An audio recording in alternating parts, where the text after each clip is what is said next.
One man is being victimized by our own government. One man whom they fear, yet who millions love. One man who is willing to take the poison arrows of lawfare. One man whose voice has been taken away by a corrupt judge operating in a corrupt system. One man who has been ridiculed and insulted. One man who refused to back down. One man who refused to back down. One man who refused to back down. One man who stands between us and them. One man that wants to see America protected again. One man who wants to see America prosper again. One man who understands that a man is a man and a woman is a woman. One man who understands and protects the blessing of life. One man who wants to restore American exceptionalism. One man who once again wants to make America that shining city on a hill for all to see. A place where all the people of the world glowingly set their eyes upon. America. One man who unashamedly wants to make America great again. That one man is Donald Trump.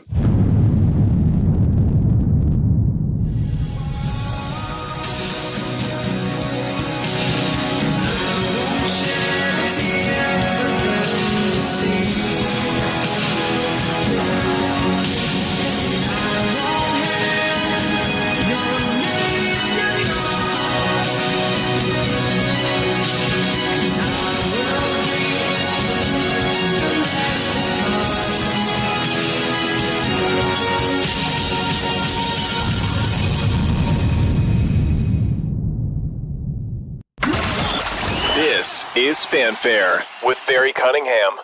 Good evening, everybody. Seems like we just were together about an hour ago, because we were. Excuse me. So I had to go on a little bit early because I'm watching two major events and I don't want to miss either of them. One, they're about to have the press conference talking about the shooter at Brown University. So they're going to release all that information. That should be imminently. They've had the feed up for quite some time. Not sure what they're waiting for, but they're about to do their press conference in Providence, Rhode Island, as you can see.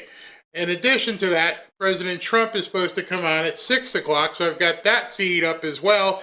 Obviously, if the president comes on, we shall be jumping directly to that and not waiting around for, excuse me, anything to do with that press conference. So either one of those could start very imminently. So I wanted to make sure that I was ready, had you guys on, just in case one of them became earlier than the other. I'm very interested in finding out who this suspect is in Providence. I think, personally, I'm wondering if it's going to be an employee of the university. What took them so long to find this suspect? There's a lot of people out there talking right now who they think they know who it is. I don't know. I'm not sure. And we don't know what the hell's going on with these people. So didn't want to get into anything because both of these things are supposed to start at 6 p.m. It is 5:55. I'm hoping Trump is a little bit late so we can see who this person is, because I'd love to know who exactly is this suspect and why did he, and if he did target that young conservative woman. Would love to know that. So that's what we're doing right now. This probably won't be a long show. After we talk about this, I've got some, I told you I had the economic news I wanted to share with you. I could probably jump into the economic news, but I don't want to do that yet because something might happen. So, that being said, let me look at a couple other things I have for you. This is Bernie Sanders. Let's listen to what Bernie has to say. Thanks for joining me. let us be clear. AI and robotics are the most transformative technologies in the history of humanity and will have a profound impact on the lives of every man, woman, and child in our country. Just a few points that we need to be thinking about. One, who is aggressively pushing these technologies? Well, surprise, surprise. It happens to be the very wealthiest people on earth, people like Elon Musk, Jeff Bezos, Mark Zuckerberg, Peter Thiel, Bill Gates, and other multi-billionaires. Who would you think would be pushing AI? The guy sweeping the floor in the Capitol building? This is probably, and I've seen many stupid videos by Democrats. Many of them. Many stupid videos. This might take the cake. This might win the gold medal of stupidity. Hey, you know all the billionaires are pushing AI. Well, who do you think would be pushing AI? Does that make any sense to you guys? Doesn't make any sense to me. I would expect the people who can invest in AI, who have the wherewithal and resources to develop AI, to be the ones pushing AI. I don't think one of your staff members who makes 50 grand a year is someone I want to trust with AI. But you know where this is going. So here is a very simple question I'd like you to think about. Do you believe that these guys, these multi-billionaires, are staying up nights worrying about what AI and robotics will do to the working families of our country and the world? Why would they? Why would Elon Musk be developing Grok and all kinds of different things? Why would Jeff Bezos, why would the people at Google or Alphabet, why would they be developing these things wondering, hey, you know what? The guy who sweeps the floor, we got to make sure that he's going to be okay with this. Of course, that's not who they're pushing it for. They're pushing it for their businesses. They're not pushing it based upon how Jane, the waitress, is going to be able to use AI. They're using it for a business purpose, you moron. Well, I don't think so. I think that these very rich men want even more wealth and even more power. And for a whole bunch of reasons, that is very dangerous. Number two, what will AI and robotics mean economically for the working class of this country? Well, if you can be replaced by AI, then likely you might be replaced by AI. And since you know this is coming, instead of trying to restrict the development of AI, maybe you might want to tell people to get some marketable skills. Because if you sit back and go, okay, what's my job? I'm a barista at Starbucks. Is it possible that Elon or somebody can develop a robot that can pour coffee? Probably. Probably. I'm a waitress in a restaurant, a ham and egg or diner. Is it possible that AI could be serving food in the near future? Possibly. So what would you tell people if you know the answers to those questions? Perhaps a different career choice might be in order. Perhaps getting skills now before the robots kick you to the curb. But that's not what he wants. Well, don't listen to me. Listen to the people who are developing those technologies. Elon Musk recently said, quote, AI and robots will replace all jobs. Working will be optional, end quote. Bill Gates predicted that humans, quote, won't be needed for most things, end quote. Dario Amodei, the CEO of Anthropic, warned that AI could lead to the loss of half of all entry-level white-collar jobs. Question: if AI and robotics eliminate millions of jobs and create massive unemployment, how will people survive? Okay, let me tell you how. If AI has the possibility of eliminating, I'll even go with your number, millions of jobs, how will people survive? Well, maybe start planning your exit. Maybe start understanding that the whole living wage thing was BS. They've been sold a bill of goods. Many people have told Bernie Sanders and other people that business will find a way around the crap that you guys have been selling. You keep trying to raise the minimum wage $20, $30, $35 an hour. Did you think business wouldn't find a way to get around that? Did you think they'd just sit there and let you bend them over and do what you want? No. Now there is going to be a way for all of us, and this is where the thing is, all of us to become more productive. I know that scares some people. I know that bothers some people. But I told you, I took a poll yesterday because I was going to show you this.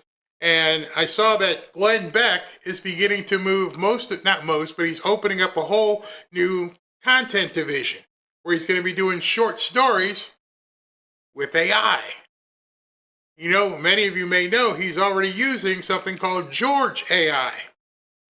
Anybody with a brain right now in business is working with AI. I am working with AI. I am digging in deeply into AI. I hope to make a huge change come in January. Because you have to. If the house is on fire, you got to get a hose. You can't wait and sit around and let it burn. Democrats, and I can tell you where this is going, he wants it to be something where, you got to give people things. I'm sure that's where it's going. If they have no income. And I don't want to break the bad news to you, though it won't shock you, but very few members of Congress are seriously thinking about this. 3, something I worry about a whole lot, and that is that millions of kids in this country are becoming more and more isolated from real human relationships. So what are you doing about it? If kids around the country are becoming more and more isolated because they're doing this all day,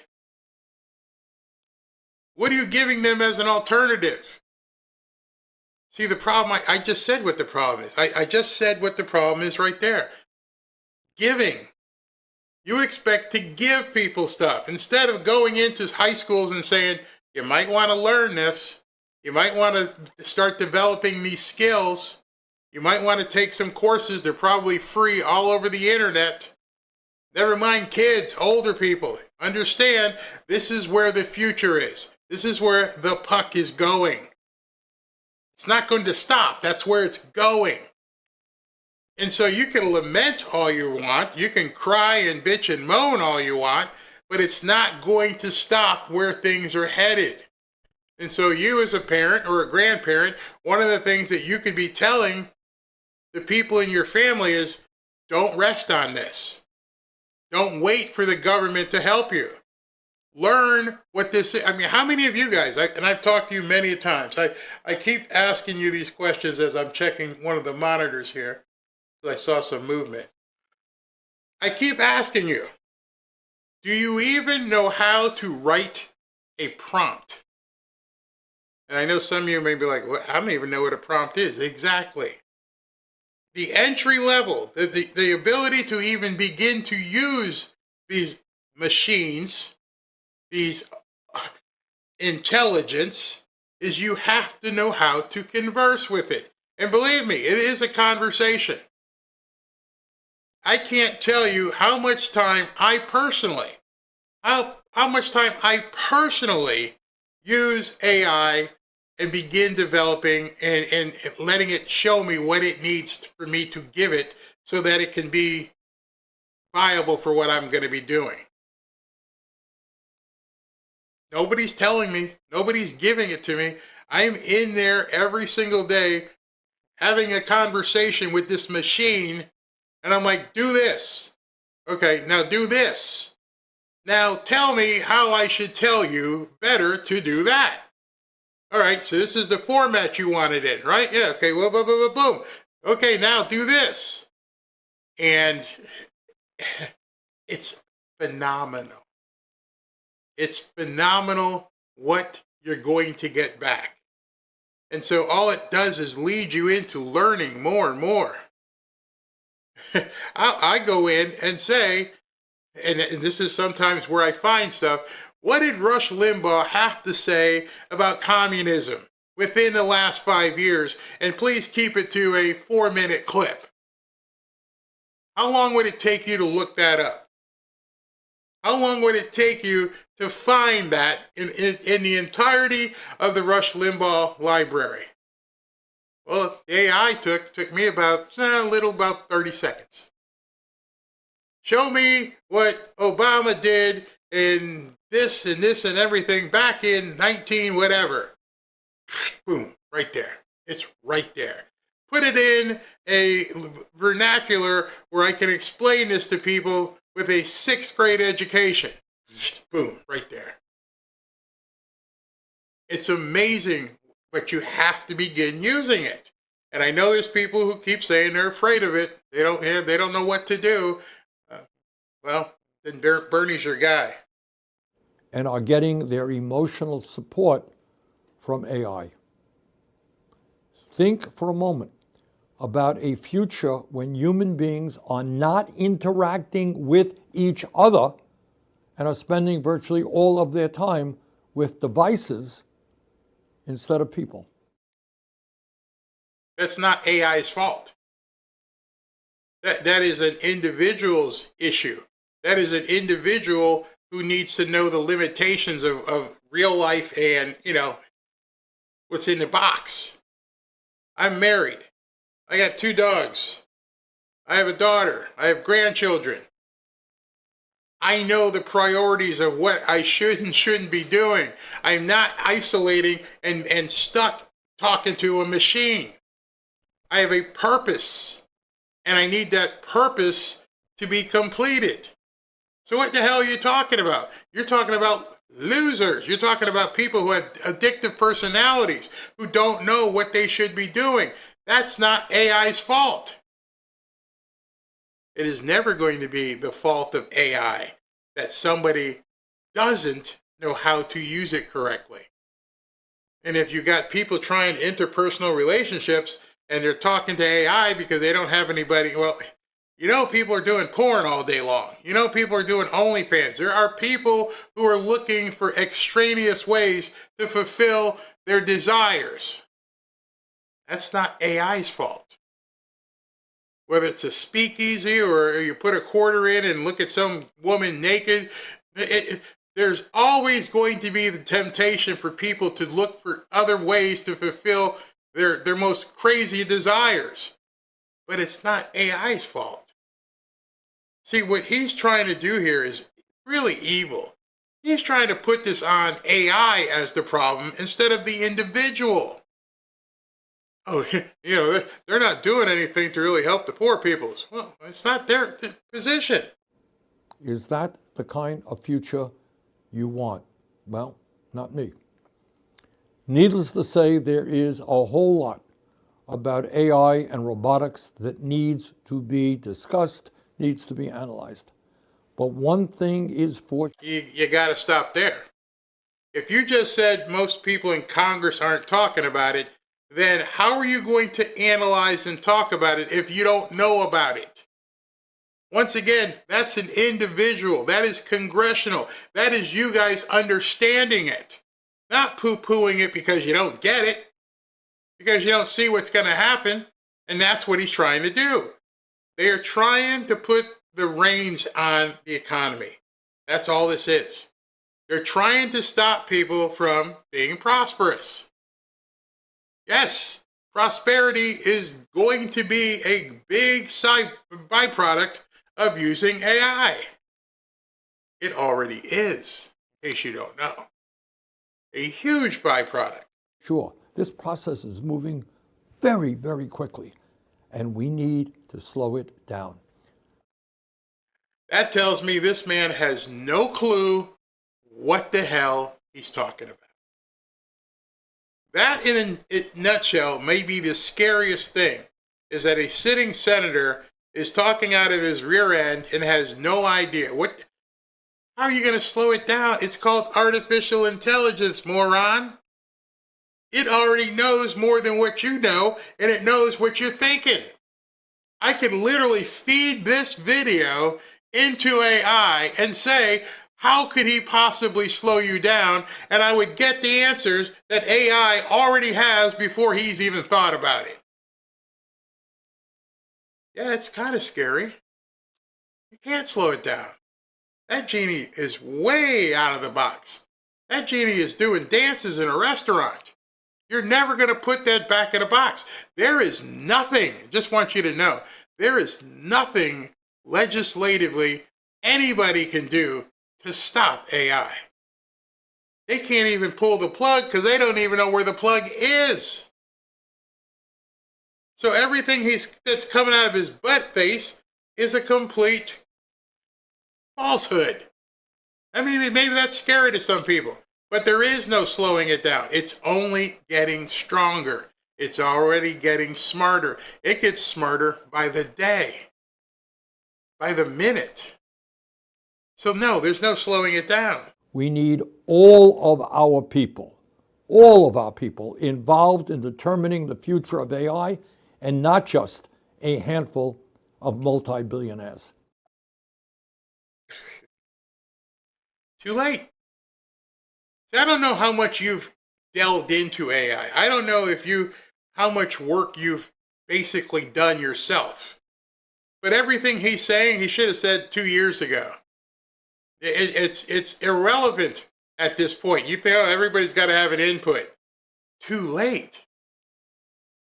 Absolutely. I mean, I know it scares some people, but everything he just said is, you know, Trump calls Jerome Powell too late. Well, that's too late, Bernie.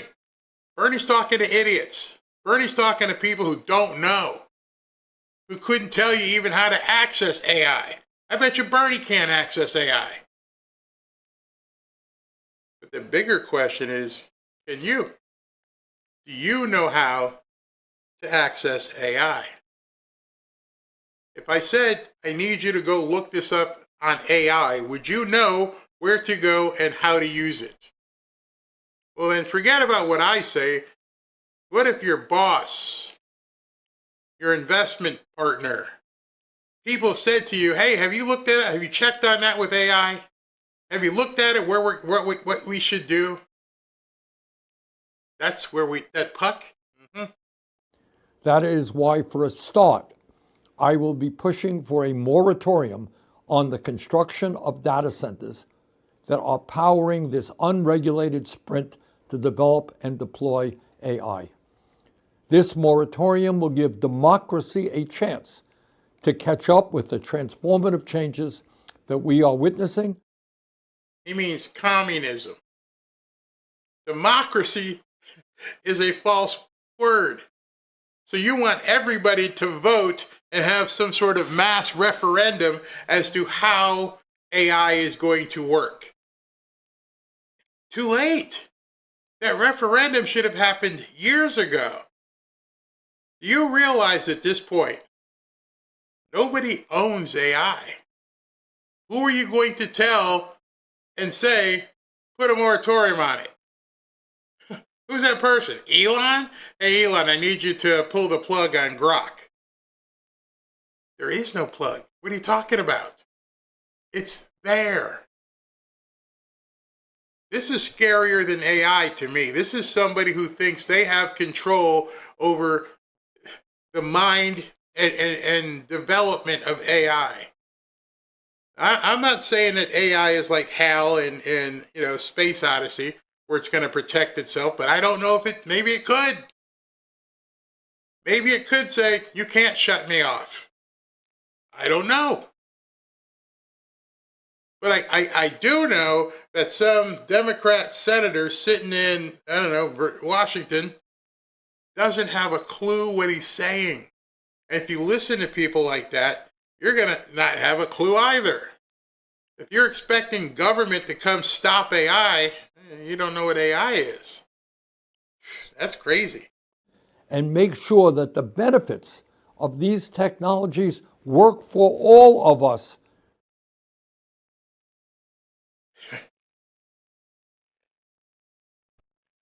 I'm going to say this nicely. If your job is to mop the floors there is nothing that AI is going to do to save your job. However, if your job is to mop the floor and you're like, you know what, I can foresee what's going to happen, I'm going to get better, I'm going to learn some stuff, then you're also then telling the people, we don't even want you learning how to be better. See, that's the double-edged sword here. I want to stop it completely until other people can figure out how they can use it for their own benefit. Well, they're not going to figure it out if they don't use it, which is, I think, what he really wants to do. Not just the wealthiest people on earth. Thank you very much. So I am far, far, far away from being one of the most wealthy people on earth. Far, far, far, far, far. But I use it. I'm pretty sure that Glenn Beck is far, far, far, far, far from being one of the wealthiest people on earth. But we're using it. We understand what it's capable of. I know my wife uses it. Robin, who's she likes to paint, she will use AI to come up with an image in her mind. Can you show me an image of a parrot sitting on a tree limb with the sun shining, with blue sky behind it, with sailboats in the background? So if you can think it and picture it, it'll draw it for you. No, I'd rather have the sun in the background with a 3 or 4 o'clock shadow. I mean, you can get really deep. Once you get that first prompt in, you're like, okay, see the picture. Now I'd like to change it a little bit.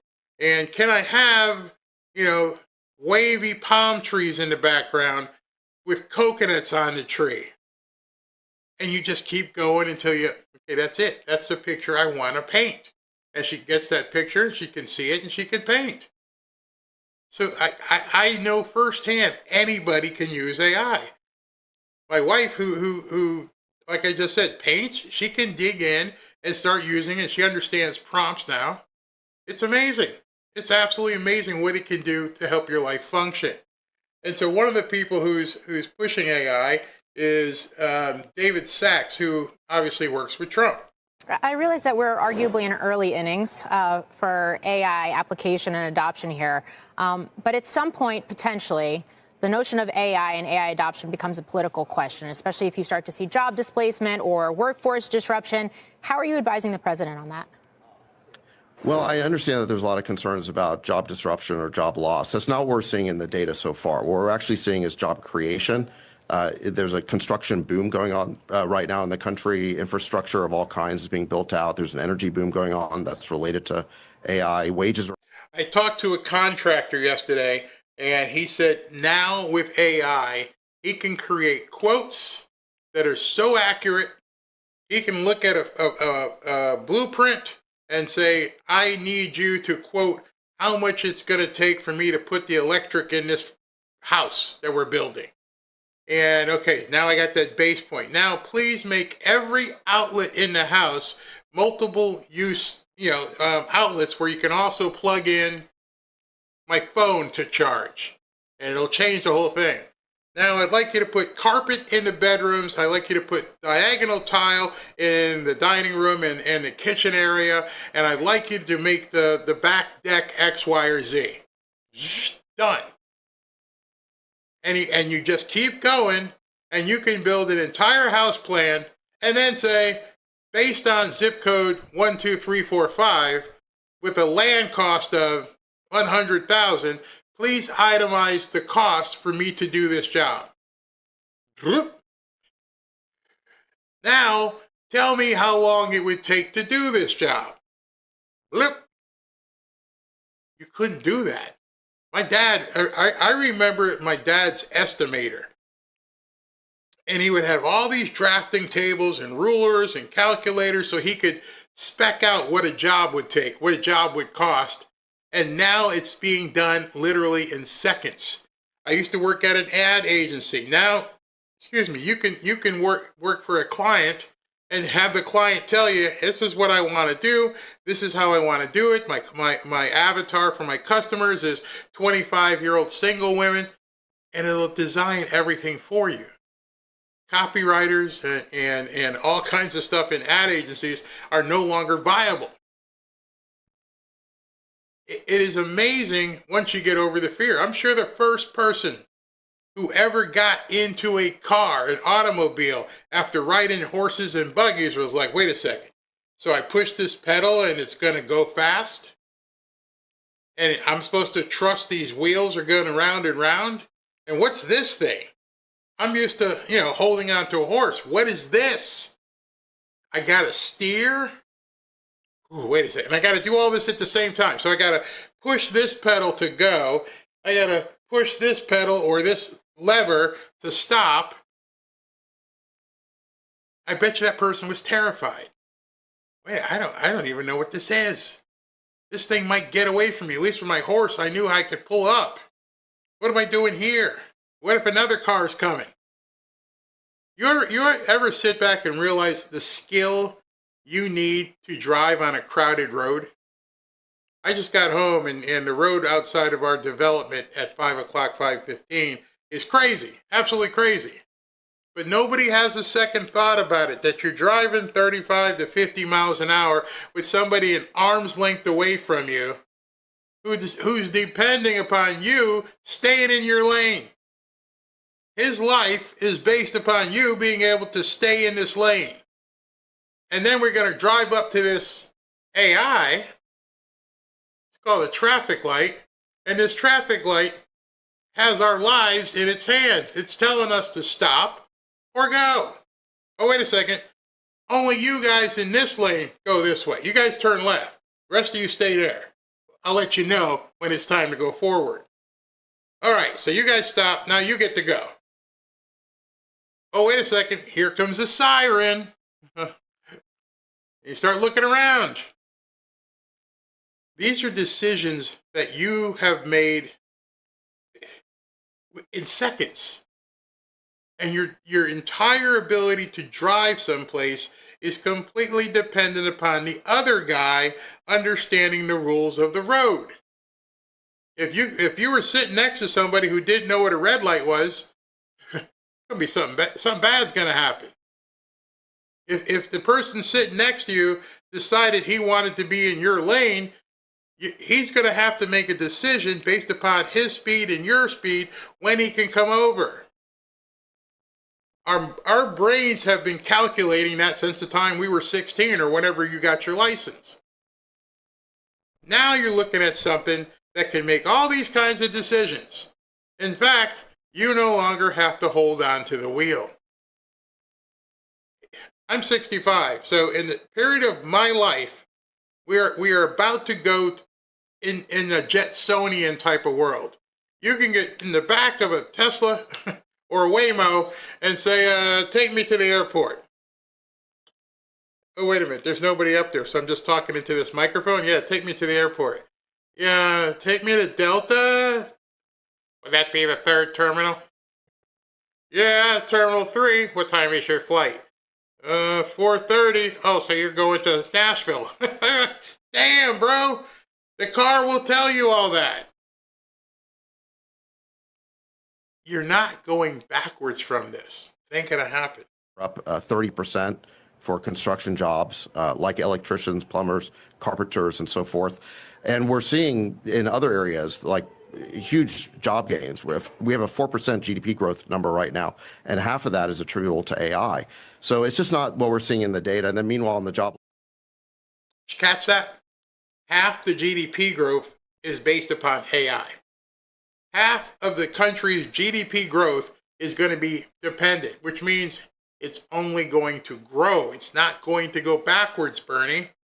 The GDP, which Democrats don't like anyway, yeah, they're going to have a problem. They're going to have a big problem because it's only going to get more of a share of GDP. And it's not just here in America. Law side, Yale just came out with a new study showing that there's been no meaningful job loss in the first 33 months after the launch of ChatGPT. So I understand people are very concerned about this question, but we're not seeing it in the data so far. All right, so that's where it is. And I, like I said, I know a lot of you are resistant to it. But I can't help you with that, just like Bernie can't help the people who don't know anything. We're getting to a position in this country where so much is going to be dependent upon what the individual does. What the individual decisions that people make is what's going to drive this country. If we get government out of the way, it's going to be on you. You're going to have to decide how you're going to live your life and how you're going to function in an economy and a way of life that has robotics. There's no other way. So I know at this point, people need to begin acclimating, beyond acclimating. You need to become proficient. Very proficient. And I get the notification because I watch, like I said, guys like Glenn Beck. And have you seen George AI? Have you seen how he's done that? Where he's had a conversation with George Washington AI? And the guy, the thing is sitting right there and he's talking to it. So how was it when you crossed the Delaware? And what happened at Valley Forge? Just looks him in the eye and just talks to him. These are things that we cannot ignore. And you're going to be in a much better position yourselves if you do something about it. All right, so nobody here yet on either station. President Trump hasn't come out with anybody. And for some reason, this press conference, believe it or not, this press conference, I didn't think I'd be able to show it because it was due to come. They were supposed to come out 4 o'clock. When I shut down the last show, they were showing the camera of the podium. That's how long they've been sitting there waiting for these guys to come out and make their appearance. So let me take some comments here. No, I haven't seen it. You haven't seen George AI.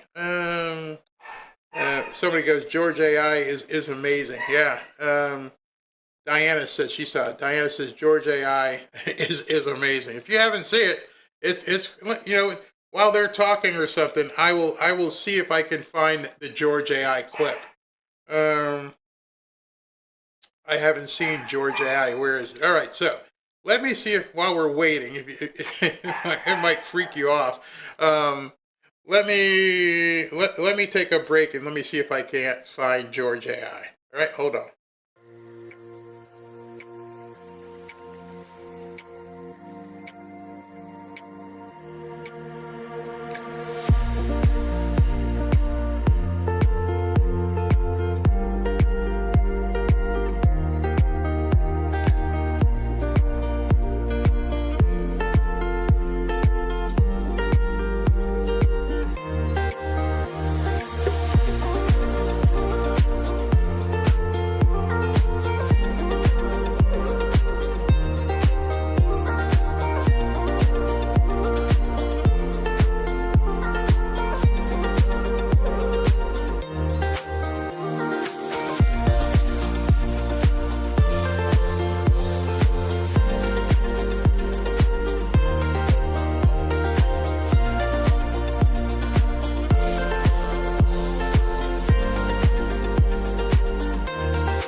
Back to Fanfare. And I want to show you just a quick clip of George AI. May the grace of God be upon us all, now and forevermore. They have no right to tax us like this. They're robbing our freedom. Soldiers, listen to me now. The harder the conflict, the more glorious the triumph.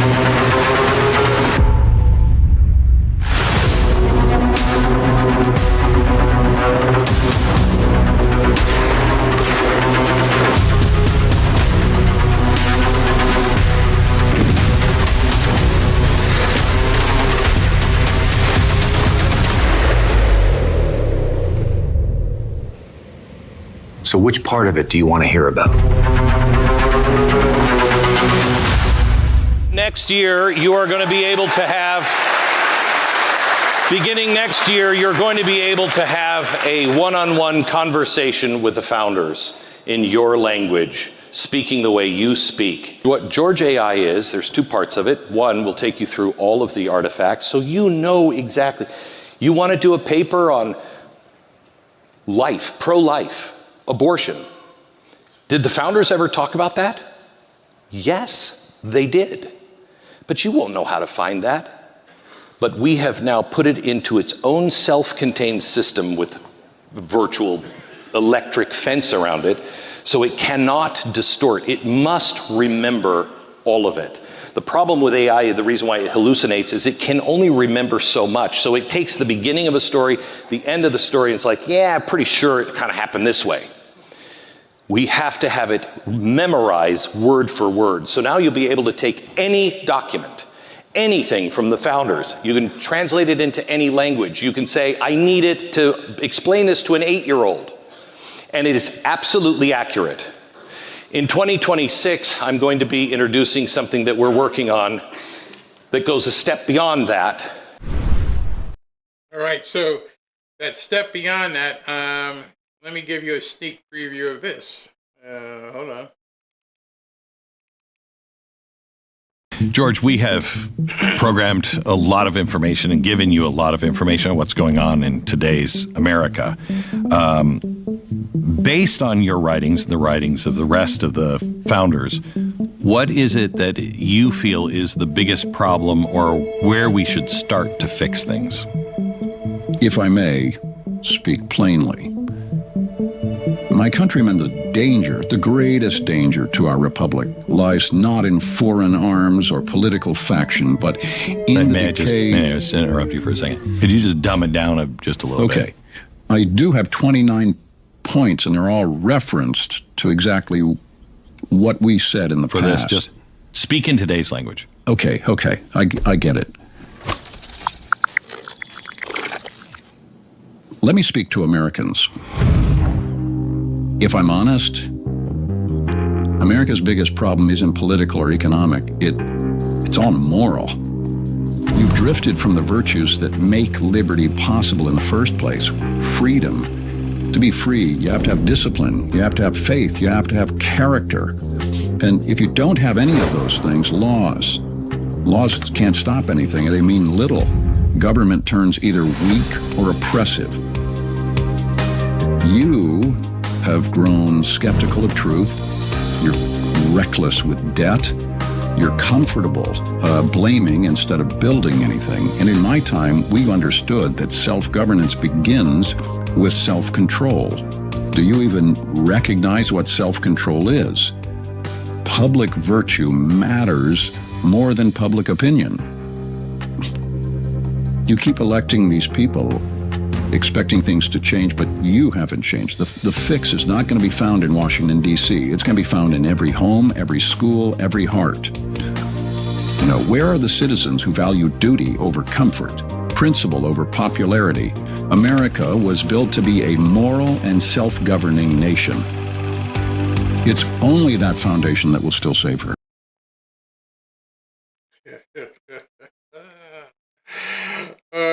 Okay, so this press conference is starting. We'll talk about George AI after this.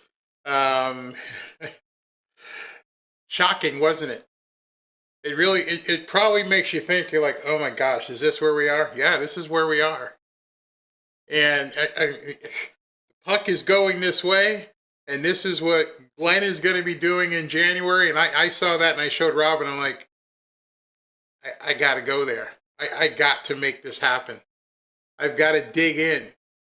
The puck is way ahead of me right now. The puck is way over there. And I'm like, I got to run and go catch up. It would be scary if I made like Barry AI. I can't even imagine if there was like a Barry AI. But what was interesting is how he was giving it what's called the prompts. The prompts. Dumb it down. It has to stop. All right. Now make it in today's terms. Make it, and you have to learn that. There's no book. There may be people out there who are teaching what a prompt is, but there's no design because it's all up here. So once that animal has been built, and it's already been built, Glenn couldn't be doing that if he wasn't accessing what's already in place. So those of you who are teachers, lawyers, think about that. You're going to go into a lawsuit. You feed the entirety of the lawsuit into AI. And you ask AI, please tell me what the best motions, strategy that I should be taking. And it's going to say, here you go, file this. It will do that. Think about medicine. My voice hurts, a cough. I just had a cold. I didn't have a fever. I didn't have any throwing up. Didn't have any problems with my bowels. Blood pressure wasn't up. What's the best thing I should do right now because I don't want to take any pharmaceuticals? Bloop, here you go. Oh my gosh. If you thought that was scary, that's the infancy. If you think what you just saw Glenn do with George AI, understand that's the swaddling baby. We are just now seeing this thing be able to do what it needs to do. And yes, it could be scary, but it could be effing phenomenal. Completely phenomenal, depending on how you look at it. So I'll show you here. They're still haven't started there. So I'm waiting for them to come up, and also waiting for Trump to come up. He at this point is almost 40 minutes late. These people are 2 hours late. But in any event, that's what George A. I thought you guys might have seen that. The first thing was when he kind of debuted it at Turning Point. The other one was a video he did like a couple days ago. And every time he makes it, shows everybody, it keeps getting better because it's learning itself. And he's learning. Notice when he said those different prompts, make it better, talk in today's language, do this. Well, that would be a prompt that you would know moving forward. I need you to analyze the Monroe Doctrine and explain it to me so that I can explain it to others, but use it in 6th grade vernacular with the logistics of being in the 21st century. And it's going to tell you. I got to ask you some stuff here. Age of Aquarius, this is so cool. Just another future-loving person. And, when people, here, I gotta show you this post. Okay. This is something I find very important because people say this a lot. Only if it glorifies God and our Savior Jesus Christ. How do I say this? How do I say this? You're the one asking the question. You're the one developing the prompt. Your mind is what needs to go into it, not the machine. The machine sits there, idle. It doesn't do anything until you tell it to. It's not going to drive your car. It's not going to, do your laundry. It's not going to show you porn unless you tell it to. So when you're saying only if it glorifies God, that's got to be in your mind. There are going to be people who are going to abuse it, no doubt. Hey, can you make me a hologram of a woman with big boobs who's willing to take off her shirt and show me her goodies? It's that person. Not the AI. I'm just going to grant you. I'm like a genie. I'm going to grant you your wish. You're the one who has to say,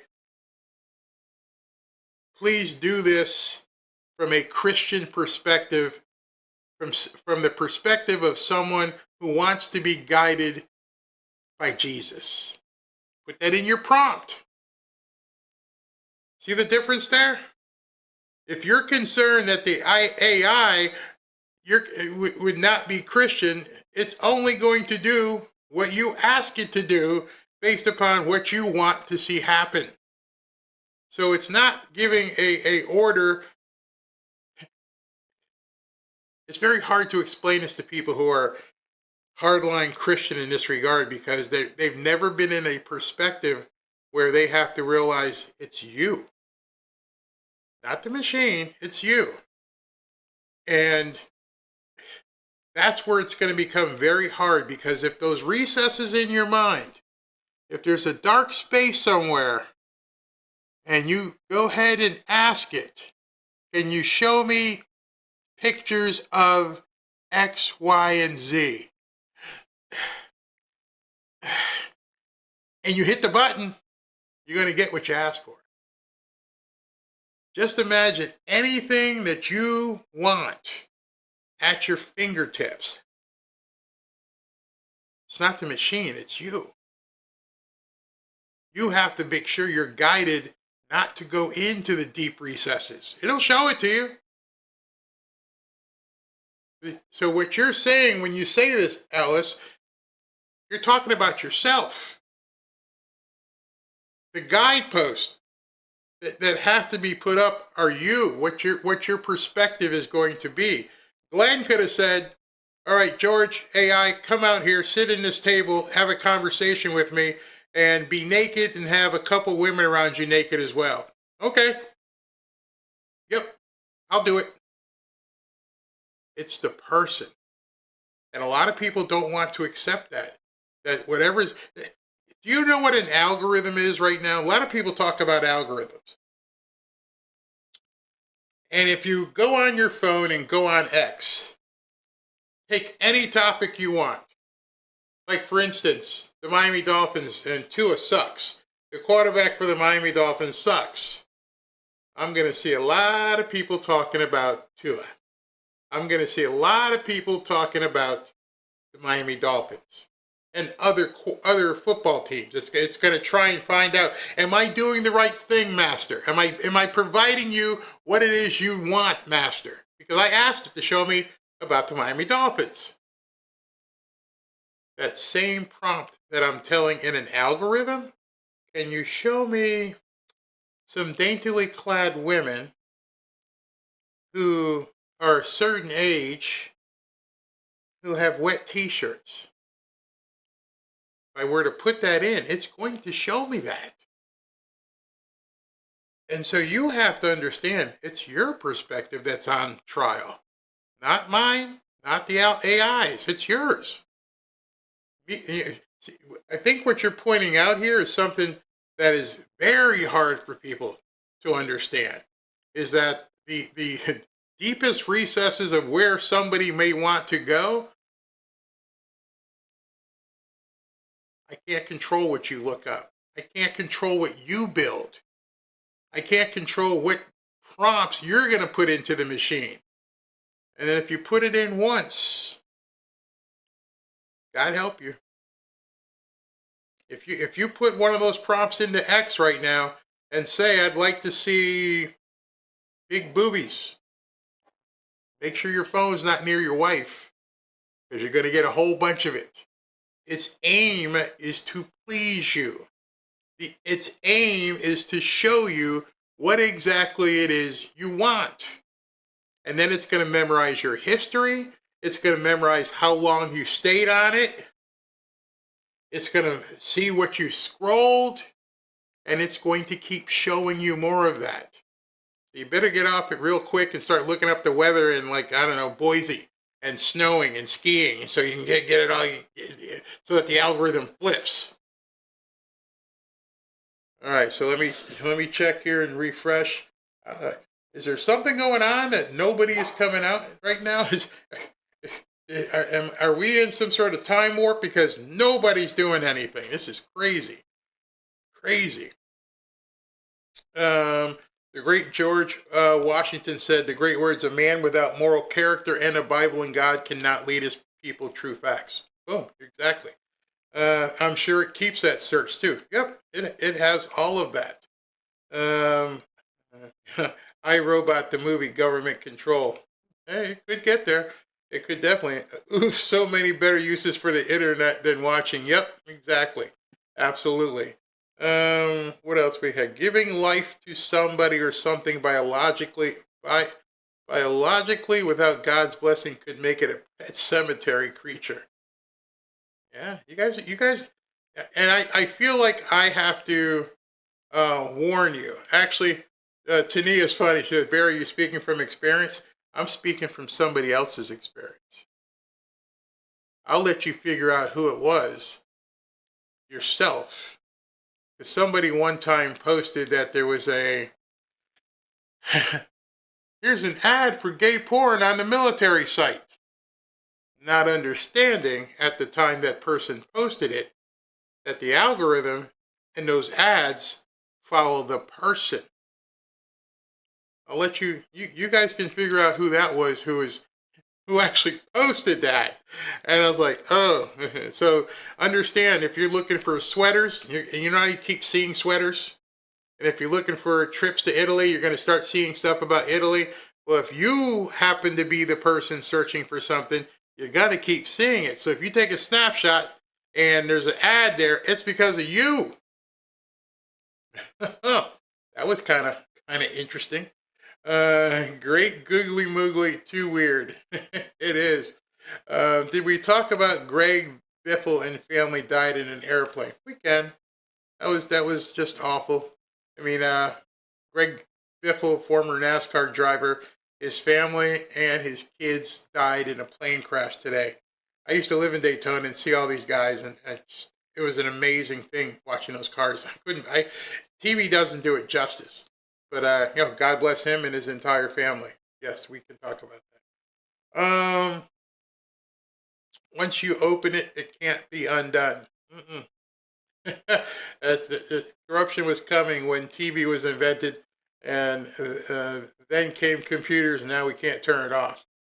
All right, so Rapid Response has posted that Trump signed it, along with his statement. They were supposed to come on television. It was so funny. They did that and didn't go on camera. And this afternoon, they were supposed to go on, not be on camera. So let me just see. Let's see see if I can find it. See if they're going to go on. If they're not going to go on, then I guess the only thing I can keep doing is the stuff I have here, which I don't have a problem. Let me just see but I've got it tuned in case he comes on. All right, so let's see here. Yep. Whoa, this is a long post. Let's take a look at it. President Trump just signed, and this was, I'm not going to read all that, but just signed it at 6:43 p.m., so 5 minutes ago. They did not turn on the camera. We're still waiting, but it says President Trump just signed into law S-1071, the National Defense Authorization Act for fiscal year 2026. Here's the president's signing statement. We can look at the first paragraph. Today, I've signed into law the National Defense Authorization Act for the fiscal year 2026. The act authorizes fiscal year appropriations for the Department of War, the Department of Energy, national security programs, the Department of State, Department of Homeland Security, the intelligence community, and other executive departments and agencies. The act will enable the DOW to carry out my peace through strength agenda. There's got to be some guy named Maduro right now whose butt getting really tight. Protect the homeland from domestic and foreign threats and strengthen the defense industrial base while eliminating funding for wasteful and radical programs that undermine the warfighting ethos of our nation's men and women in uniform. Importantly, the act codifies aspects of our over a dozen executive orders and actions taken by my administration, including those focused on warfighter lethality, advancing homeland missile defense by supporting the Golden Dome for America plan, restoring America's airspace sovereignty, and providing federal recognition of the Lumbee tribe of North Carolina.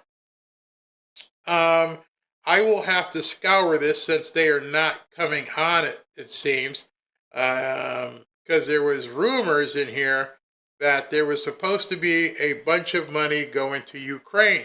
I'd love to find out if that was taken out or was it kept in. This is President Trump actually signing it. And there he is signing the executive order with nobody in the room, just these two guys.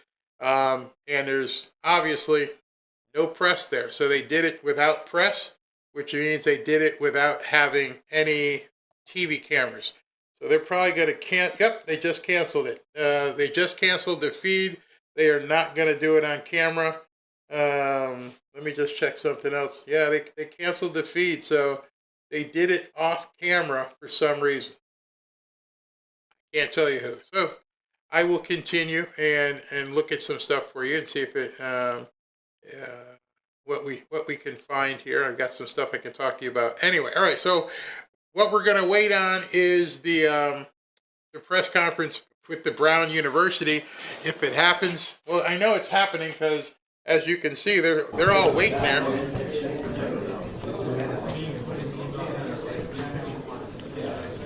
Yeah, they're all waiting there, so it's definitely going to happen. But with that being said, I've got some things I can talk to you about while we're waiting for that to come on. Always got to have content available just in case something happens. So today was a big day. Today was a very big day. As I told you earlier, I had a bunch of economic stuff, and so we're going to go into that. And if these people come on, well, when they come on, we'll jump to it. Let's talk about economic news today. Knowing full well that yesterday President Trump went and did this speech, and then this morning the world blew up. It snuck on me a little bit I didn't recognize, and then when I did, I was like, oh, wow, the gas prices are going down. I can't say I remember it being this low. Morning, the CPI, maybe coming in a little bit better than expected. Right.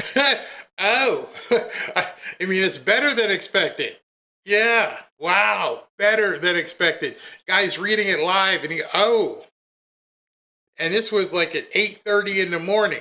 2.7%, a little light here. I'm just reading the headlines here. Year over year, 2.7. Ex-food and energy core, 2.6. So 0.4 off. That is a very good number here. And it really, I have not looked at the internals. I'll look at them now, but it suggests that the internals are good as well. Let's see, year over year, over the last 12 months. There is no month to month, but some guys will be able to calculate. Seasonally adjusted index for all items less food and energy rose 0.2% over the 2 months. So correct my math here, Michael Santoli, but 0.2 divided by 2 is 0.1. Yeah. So therefore, that's a very, very low monthly rate here. The index for shelter increased, so you did get a really nice decline in shelter, which was 0.2. And so that was 0.1. I mean, I was surprised it was a better number than anyone was expecting. Look, inflation's been very high. So this is CNN. This is the guy on CNN going, it's good. I cannot believe that it's this good. Stayed high. It has not been coming down, but people were expecting it to be above 3%. It was well below 3%. I mean, I think the president will take this as good news. The investors will think that interest rates will get cut more. So, it was a positive news. There's no other way to spin it. Absolutely. There is no other way to spin it. Remembering, this comes on the heels of what President Trump said last night. This was the early morning news right after he spoke. And even CNN had to go, yeah, it's good. It's very good. The economy is indeed turning around. 2026 will be extremely prosperous. Get your ducks in a row. Understand what's about to happen in 2020. These guys are stymied. The first guy, the next guy, CNN. Yeah, this is good. They didn't expect it. They were all wrong. Every projection that they had was telling them the economy was horrible. And then all of a sudden you find out it's not. And so there's probably a lot of people today who were sitting around going, what the hell do we do? I'm sure the ladies on The View, and I'm sure Nicole Wallace and all these people are blah, blah, blah, blah, blah.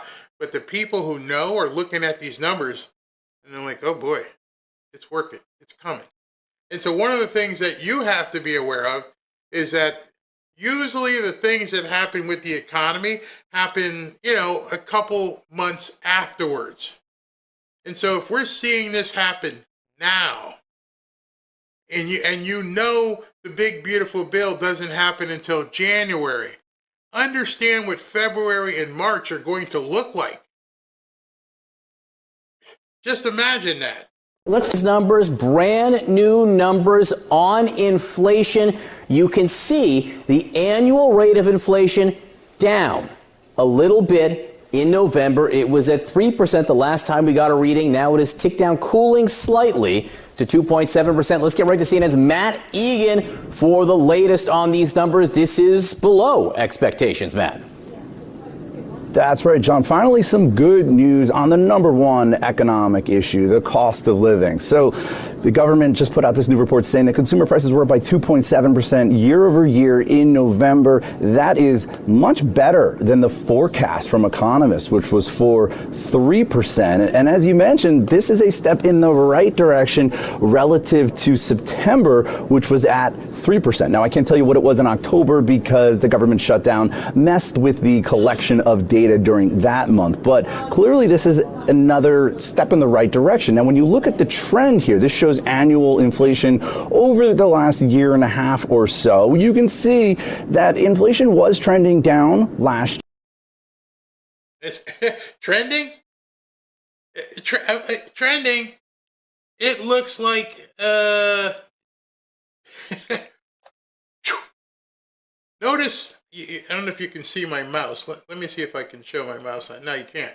But the big drop, first big drop was October of 2024. That's when it was done on purpose so that they could try to win the election. Then the election is lost, and so it spiked right back up in January of 2025. They intentionally tanked it, then they intentionally put it back up for Trump to deal with. And so you have a big mountainous spike, which is basically right under the R in 1 year exchange. That big spike is, if you can see on your screen, January 2025. Trump hadn't taken office yet. So if you want to look at a trend line, it drops off the page in April.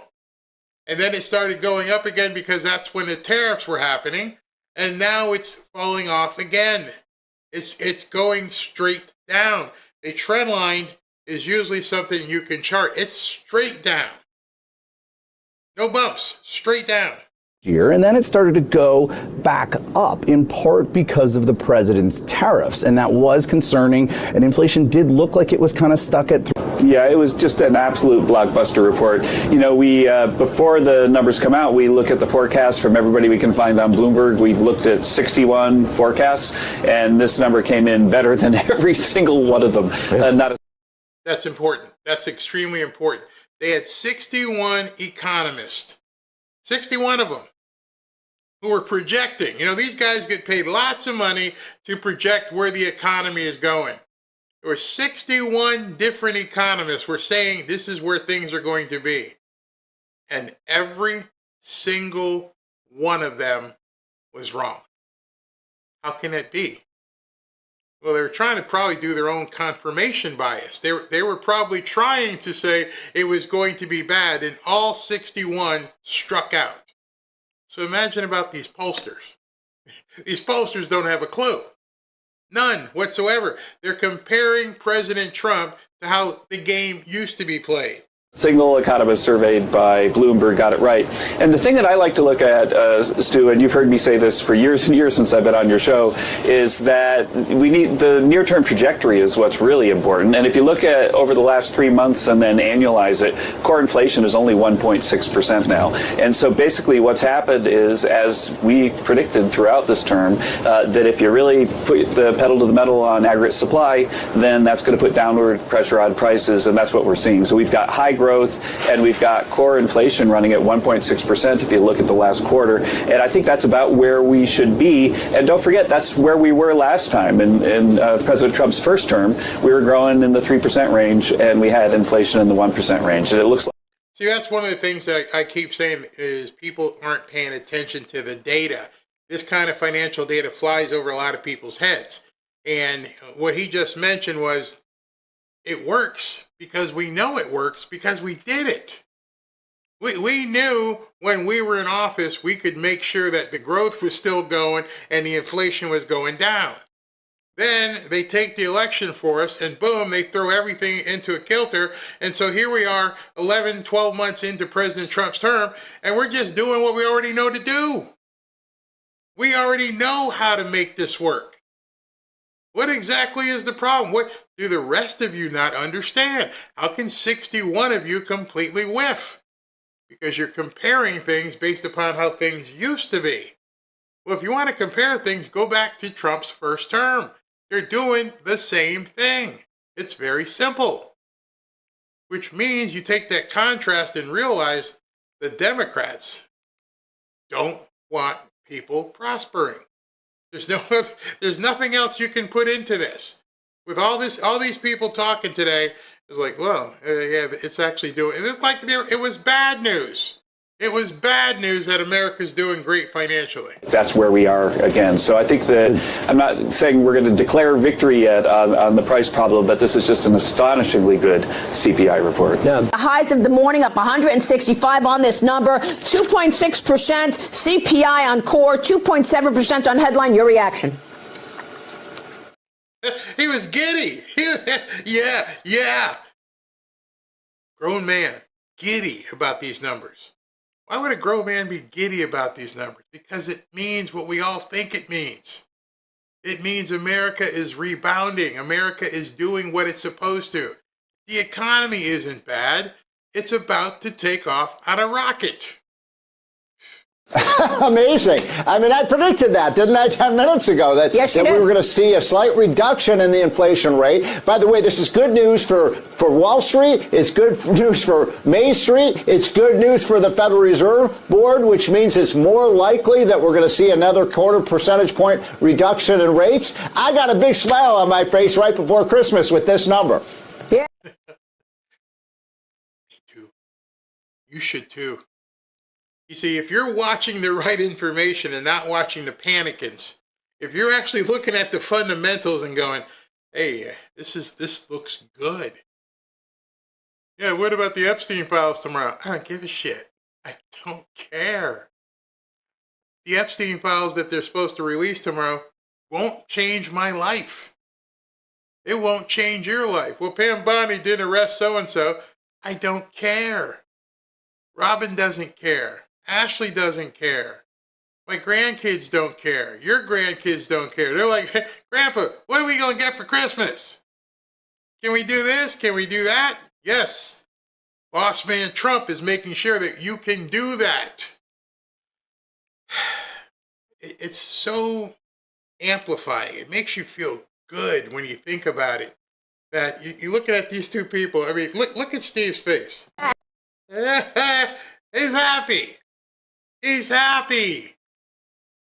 You remember being happy about the economy? And even if you're in a position right now where you can't realize anything, where things haven't been going your way, the one thing you can realize is that it's going to be getting better. And so do the markets. Investors are watching this melt-up resume. Take a look at markets here. It's incredible to look at that core number, that 2.6% year over year in core inflation. I think that's the lowest number we've had since Biden started this all, lighting the economy on fire, right? I think that's the best core inflation number we have had in, 4 years now? And also, so CPI, it looks like BLS took the average. So they said over 2 months, over October and November, over those 2 months, only 0.2% increase in prices, both headline and in core. That is called bringing it back. Well done to Donald Trump. These people are ecstatic. And I know they're using some terms and showing graphs that a lot of people don't know what the heck they're talking about. My impetus upon you is that we're coming into the holiday, the Christmas time.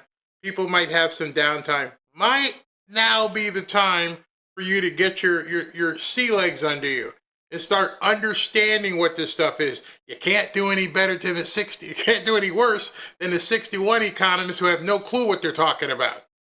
Can you imagine going to business school and, being in some big firm and 61 of you couldn't understand what Trump has been saying? 61. So you can't do any worse if you start learning. May I suggest one of the first places is understand what tariffs are. We're all going to be rich as long as the Supreme Court does what they're supposed to. Consumer confidence is up. Investments are up. We see the president talk about the outlook. All of the accomplishments that this administration has done have been true. We saw those numbers, 64,000 new jobs added month over month.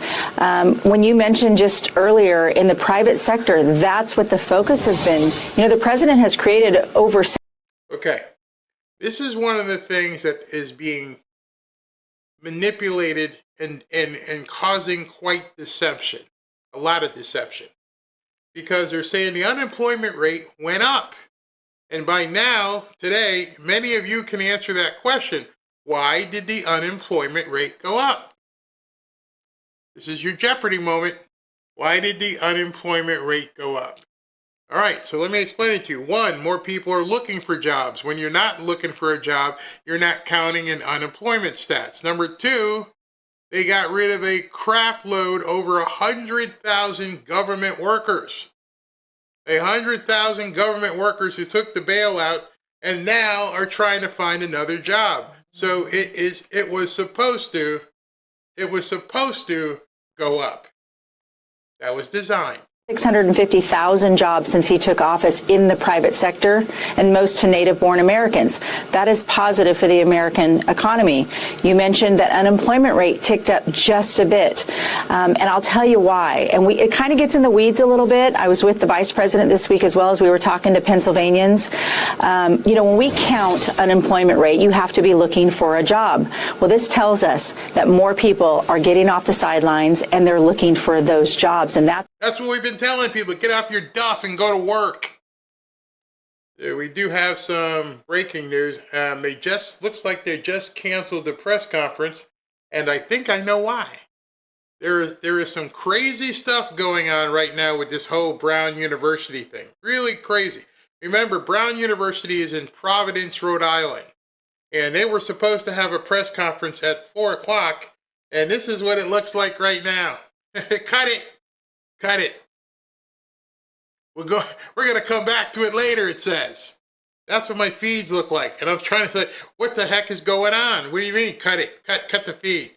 Well, thanks to SV, we just found out something's going on. Something really weird is going on. This is from Nick Sortor. And thanks, SV. It says, breaking. And when was this? This was at 7:01, so 8 minutes ago. The FBI has surrounded a location in Salem, New Hampshire, believed to be connected to the Brown University shooting. So they're all the way up in New Hampshire, which is a long way from Providence, Rhode Island. And it says agents can be seen using night vision goggles and carrying long rifles. This might be a little bit different than what we thought. Who knows what the heck is going on. But I'm trying to see if I can find a feed where they're showing what's going on in New Hampshire. Let me see if I can dig something up. We'd love to see that. Hold on. Looking at something here. And let me see if it tunes in. If it tunes in, no, they're showing the search in Salem, but they're not showing everything. I think I can just show you guys this so you guys can see it. This is just a tape of Hakeem Jeffries crying like a baby. But there's the room where you can't see it. Hold on. Let me do this. The room where they were gonna do the press conference is no longer being. There's nobody in it. There you go. That was where the press conference was gonna be. And on the bottom, I hope they cut to it. If they cut to it, but on the bottom you see a search of some sort going on down there at the bottom. Let me see if I can grab this. This would be really interesting to see. Maybe they'll go to a full camera on it. Looking at no, they're not going full camera, but the cops are down there at the bottom trying to figure out what the heck is going on. So we shall see what happens. I'll keep it up until we leave here. Maybe here. Let me see if I can show you this. We'll cut there. Go to full screen. All right, there you go. You can see on the bottom right, They're surrounding some vehicle or two vehicles, and it looks like a warehouse of some sort that they're trying, or they look like they've got into the warehouse. Above on the top right is the actual room where they're holding a press conference. People have been sitting there since 2 o'clock, 4 o'clock, waiting for that to happen. So something is going on. There's a search in New Hampshire, and I'll keep looking to see if I can find something. Looks like they're inside this vehicle. And Providence College, lots of action going on. Police up there, and they're moving. Whew, this looks like it's a big thing for one person. That looks like there's more people involved than just one person. So when we go to break, I'll go ahead and see if I can't dial that up. Maybe if I can find WBZ online, I'll do that. So let me continue looking with this, and I'll continue with this story. The exciting part. So more people in the workforce looking, that unemployment rate might tick up. But I think the exciting part is we're creating those new jobs with all the investments in Make America Skilled Again. Despite a 43-day shutdown by these Democrats, the president's momentum has not stopped. Look, I mean, in the new year, we're going to have the big, beautiful bill take effect, and that is going to include not just changes in the tax code for individuals, like you've reported on so much, no tax on tips, no tax on Social Security, no. It's also going to be tax changes for businesses, and small and mid-cap businesses. They will be able to expense things like writing off computers and writing off facilities, and that is a huge thing because that is going to give a boost to businesses who will then turn around and likely hire more people and invest in their businesses. So the expensing options are very important to recognize in the big, beautiful bill. That's going to play out. And so I've told you guys many times about expensing and what capital expenditures are. So if you're not familiar with that, that means at the end of the year, if you're in a business, you can invest in certain things, your lights, your cameras, your equipment, and you can write all that stuff off. So let me go to Fox right now. They're talking about this. Let me see if I can dial this in, as this is becoming quite the little story. Hold on one second. Let me go ahead and get this. I love being able to go back and forth and change things so you guys can see it. Let me, which screen am I going to be on? We're going to go this screen right here. In this day and age, never mind a university like this that does all this kinds of engineering research, but with this kind of open building, anybody could have wandered in, a homeless person looking to do burglaries or something. So the security really was lax, and it is a larger lesson, I think, for the university system nationwide. They have to wise up. The cameras are necessary, and the fact that there was no ingress and egress cameras here is kind of inexcusable from where I sit. That one I'm very hard on. You can't do that, and it's unfathomable. No, it's unbelievable. Rob, and finally, just to this point, this man was kind of casing the area, the person of interest casing the area for odd movements, odd stop and start. And it reminds all of us, when we see something that seems unusual, it's not a good idea to just brush it off. Your instinct really does tell you a lot about a situation like this. Yeah, Laura, we have to learn to honor our, instinct, our situational awareness. The hair on the back of your neck stands up. Have the courage to make that phone call. Don't think I'm just being silly. Reach out for the authorities. Believe me, the police are glad to get as much help from the public as they can. Defund the police really did a lot of damage to our public safety agencies. A lot of lessons to be learned here. They're going to be painful lessons, I'm sure, but we can absolutely do better. Great point about the defund the police. Paul and Rob, thank you both very much. All right, so they're searching this area where this truck is, this vehicle, and they're trying to find out if they can find the person. But that's a huge police presence for one person. That was one giant. Here, let me go back to that because they're showing more of it. Federal authorities on the scene, tactical gear. That guy's not coming out of there. Police have given no details about the gunman. But I know you've gone ahead to create your own criminal profile of him. What are you thinking, especially in light of this new information, perhaps about a connection to MIT? Well, Laura, first of all, and the prior two guests were right on in everything they said, but something I'm going to add here, having been involved in these types of situations for 30 years, directly or indirectly, this person may be watching us right now. They follow the media, and part of my profile was the last 5 days or so, this person's been obsessed with following the news about what's been happening. So it's very likely if this person is out there watching, give yourself up, go peacefully. You can get through this in one piece and hurt no one else and figure everything else out down the line. Let's not make it any more dangerous. The other thing, they have to look at whatever kind of building this person is in, and I don't know if it's a single home, condo, multiple floors. They have to be conscious of the neighbors there too, because some of these rounds can go through sheetrock walls and that could hurt other people. So these are very complex situations in terms of how they can be handled right now. And let's just hope they talk to this guy. He has common sense. Maybe he's listening to us and he decides to come out peacefully with his hands up. James, when you made the point, which, gosh, I had not thought of, this obsession with being famous. The obsession with being known, whether it's for something horrific or something, almost doesn't matter to certain individuals. But again, there could be a political motive here. We don't know. Could be an ethnically related political motive. We don't know. We know nothing about this. Yeah, Laura, I woke up this morning and I contacted my Cold Red podcast co-host, Ray Carr, retired Philadelphia special agent, and I said, we got to put a profile together. There's nothing out there. Of course, we were told the MIT thing, not connected. Okay, it's not connected. Later, of course, we found out it was. So Ray and I sat together by phone and by computer, and we came up with this profile. It's not as important right now if they have this guy, quartering in some place, which again, hopefully he gives up if he's watching or listening. But we just basically put some of that together. I have a feeling something happened around the time of Charlie Kirk's assassination. I don't think it's a coincidence that this mass murder took place at Brown University, which is very well known for its LGBTQ and trans community, whatever.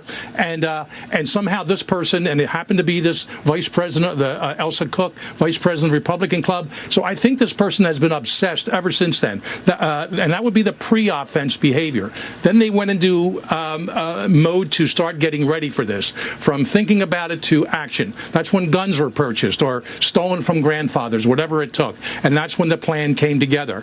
I'm not even sure, and I put in the first part of my profile, I described it as physical description and possible anomalies. We're going to find out male or female here. I'm not sure. The last few, and I've been with you on Laura, other shootings, and it's been trans people. And of course, most trans people aren't violent. We know that, but we can't rule that out. And those pictures, the video, it could be some kind of false, material put in there, fat suits, whatever. And so I'm just not locking in on that. And post-offense behavior, this person is still following the news left and right, and he or she has been ever since Saturday afternoon. Of course, MIT changes things a little bit. That now gives us a secondary crime scene, and we were hoping all along not to have a secondary crime scene, if in fact they are linked. But now the police and FBI can put all these factors together and cross-examine them with each other, and card registration recognition, all kinds of things like that come together. And let me add here too, this person now went from a mass murderer to a serial killer. By definition, two or more people, cooling off periods, separate places, this person is now a serial killer. Doesn't do anything legally to the case or how they're going to try to apprehend the person tonight, but just something to throw out there. So he's throwing it out there, and you guys may not know this, but law enforcement officers identified a suspect in last weekend's deadly shooting at Brown University, and are investigating a possible link to the murder of an MIT professor 2 days later. I don't know if you've seen that picture of the professor in Brookline, Massachusetts, and I thought that was odd from the beginning. I'm like, so a professor gets whacked, and then all of a sudden something happens at Brown. So now they're saying it might be the same person. The source who spoke on condition of anonymity, as they were not authorized to discuss the matter, did not provide more details on identification of a suspect or why the investigators now think that the two cases may be linked. So Brown University is in Providence, Rhode Island. MIT is in Boston, not too far away. And now the person is in New Hampshire. Don't have any idea what this person is doing or why they would be acting this way. So, as they often say, it's a rapidly expanding story. And we don't know. Let's see that's about it, is what we're saying. Nick also put up another post.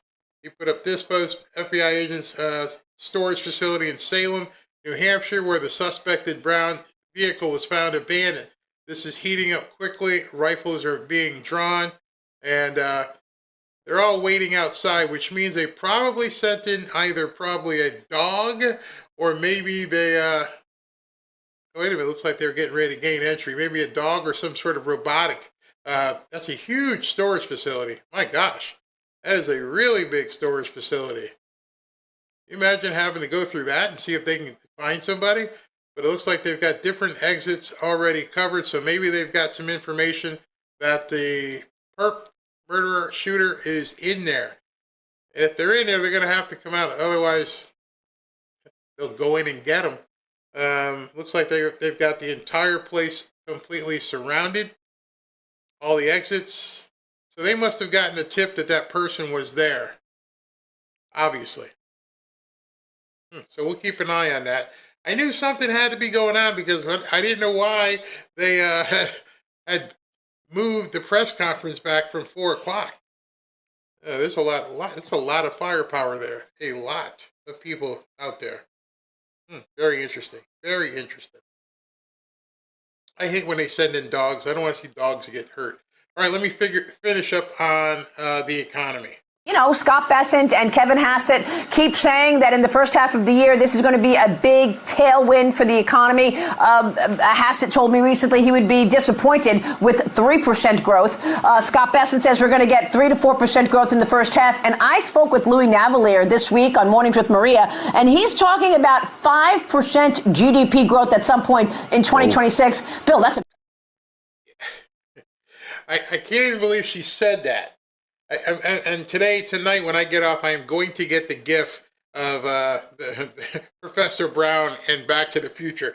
1.5 gigawatts, 5% GDP, 5% GDP.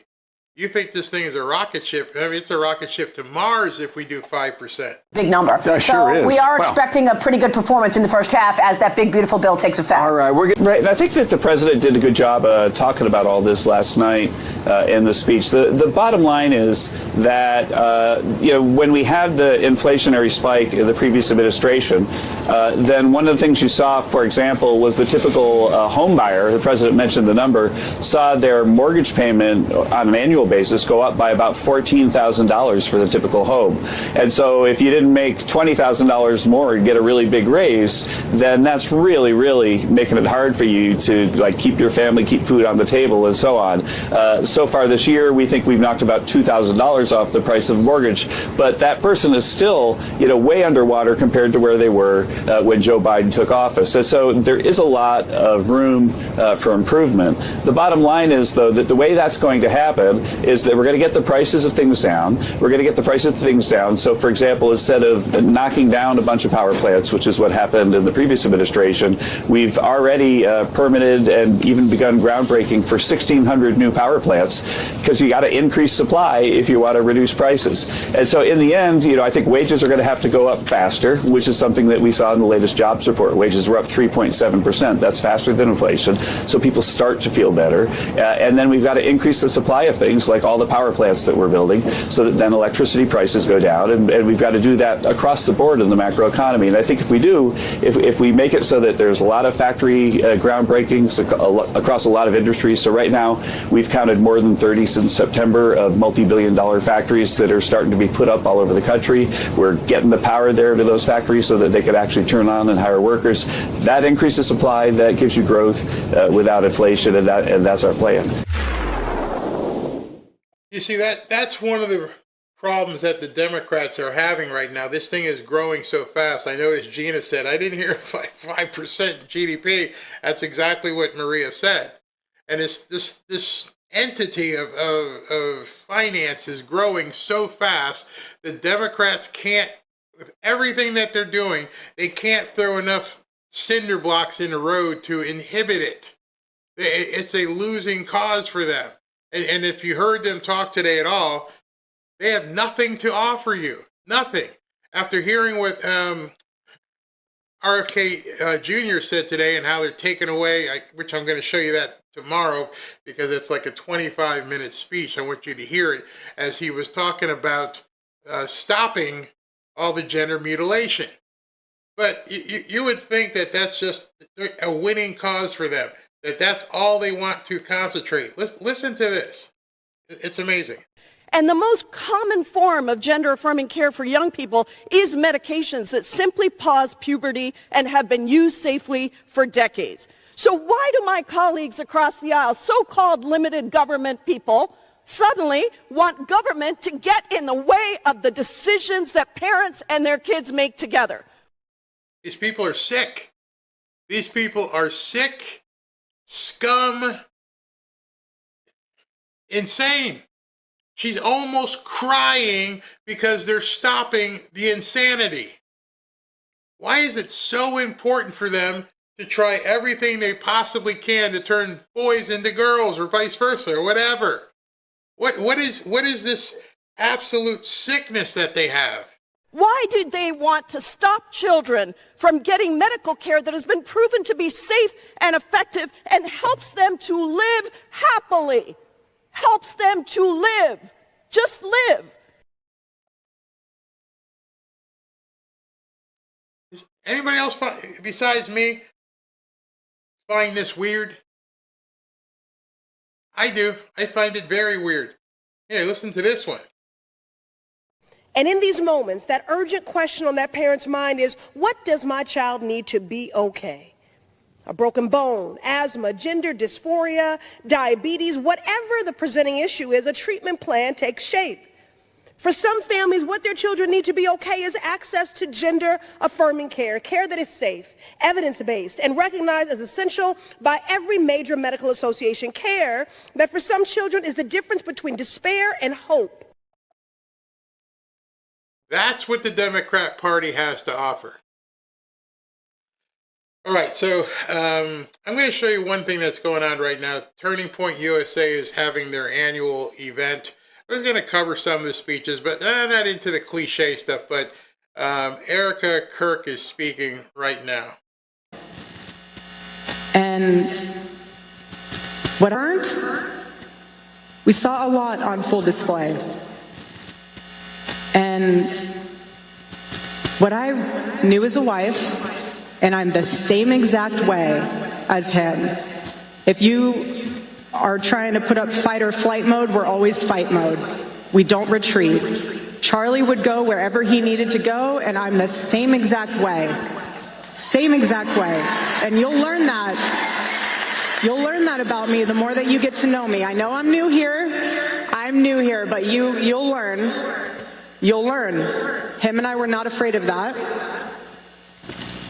And that's also why the past several months, several weeks, I honored my husband by completing all of his pre-planned fall media tour hits for his book, any commitment he had. I wanted to honor that for him. I wasn't going on a media tour myself. This was for my husband. Because in our household, our word is our bond. And when you give it, you uphold it. So I honored my husband that way. All of you, I love it. All of you, I love it. I love my high schoolers. Charlie had a very special place in his heart for Club America. He's like, how could you not love Club America? All of you, again, going where you need to go. If your Club America's not set up or you want to set one up, step right into your admin's office. College students, raise your hands. Got a lot of them.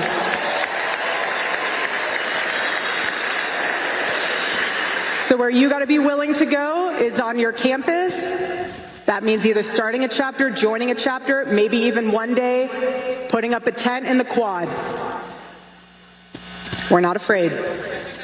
For churchgoers, hold your pastor accountable for biblical citizenship. Okay? There are so many ways to get involved. That's why Charlie built Turning Point USA the way he did. He didn't care your race, your age, your background. If Charlie listened to every single person that told him, you're too young to make a difference, you don't have enough connections, you're not going to do it, he would have let that noise consume him, and he would not have built the machine that he has built today. So don't you dare let anyone tell you you're too young, you're not smart enough, and you're not connected enough. As long as you're a part of Turning Point USA, we will empower you and give whatever you need to be able to make that come to life. Okay?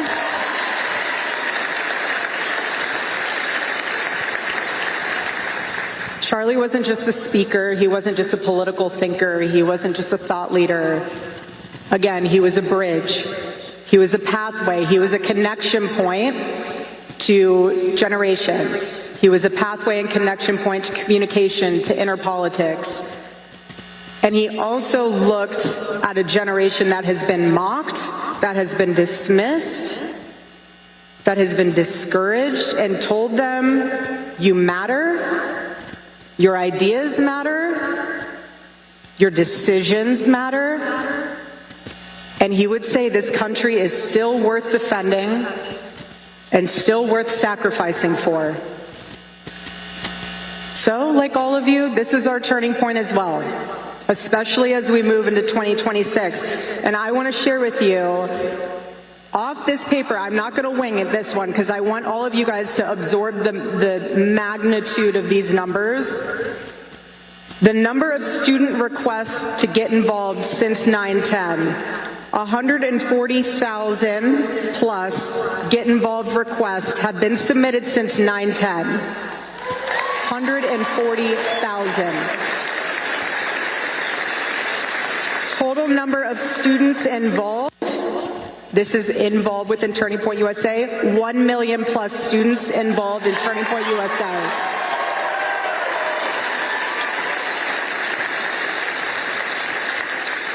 Current chapter numbers as of December 18th, 2025.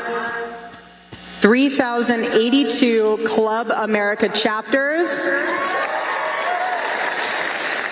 1,432 college chapters. You don't have enough connections. You're not going to do it as of today. And we are starting 50 chapters per day at Turning Point USA. It's amazing. Something I also love right now is how we are getting some amazing state partnerships with Club America. I want to give a huge shout out to Oklahoma. Oklahoma's in the house. Florida. Okay. Indiana. Texas. Of course. And Tennessee. Another turning point for us for 2026 is the Make Heaven Crowded Tour, something I'm very excited about. For those of you who attended the memorial service, that revival is a slice of heaven that I'm going to make sure we take around this whole entire country. So we have different tour stops that are going to be coming up that I want you guys to be aware of. Feel free to take a picture whenever they put it up there. But if you're in any of these cities, we are bringing that to you. It's going to be amazing. God is so good. God is so good. I also want to note that our church partnership, since 9/10, we have over 8,000 church partnerships and counting.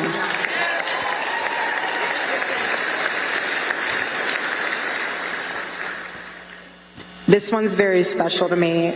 Charlie's love for debate will always be the DNA of Turning Point USA. We believe in debate because we believe in truth, And we believe in civil discourse because we believe that truth can withstand scrutiny.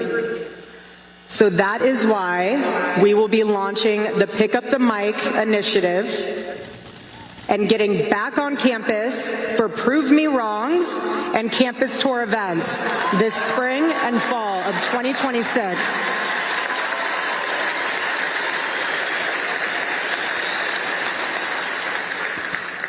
I'm also really excited about everything that we're doing at Turning Point Action.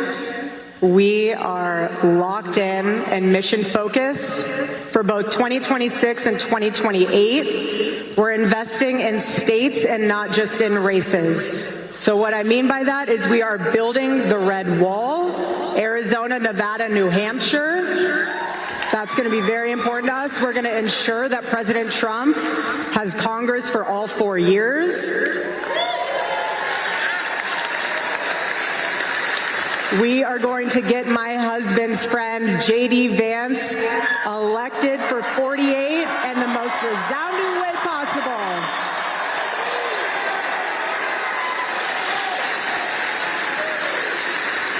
And for our hometown Arizona folks, so you guys in the house, Arizona, go bigs or go home is where we're at right now mentally.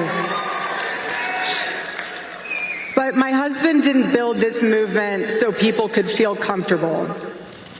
He built this movement so people could feel brave and to be brave with action.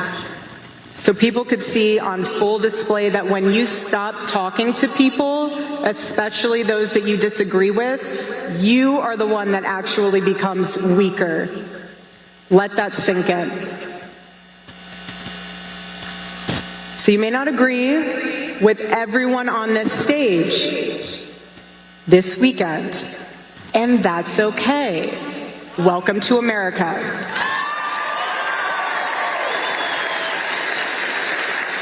Charlie would have welcomed that. He believed disagreement was something not to be canceled.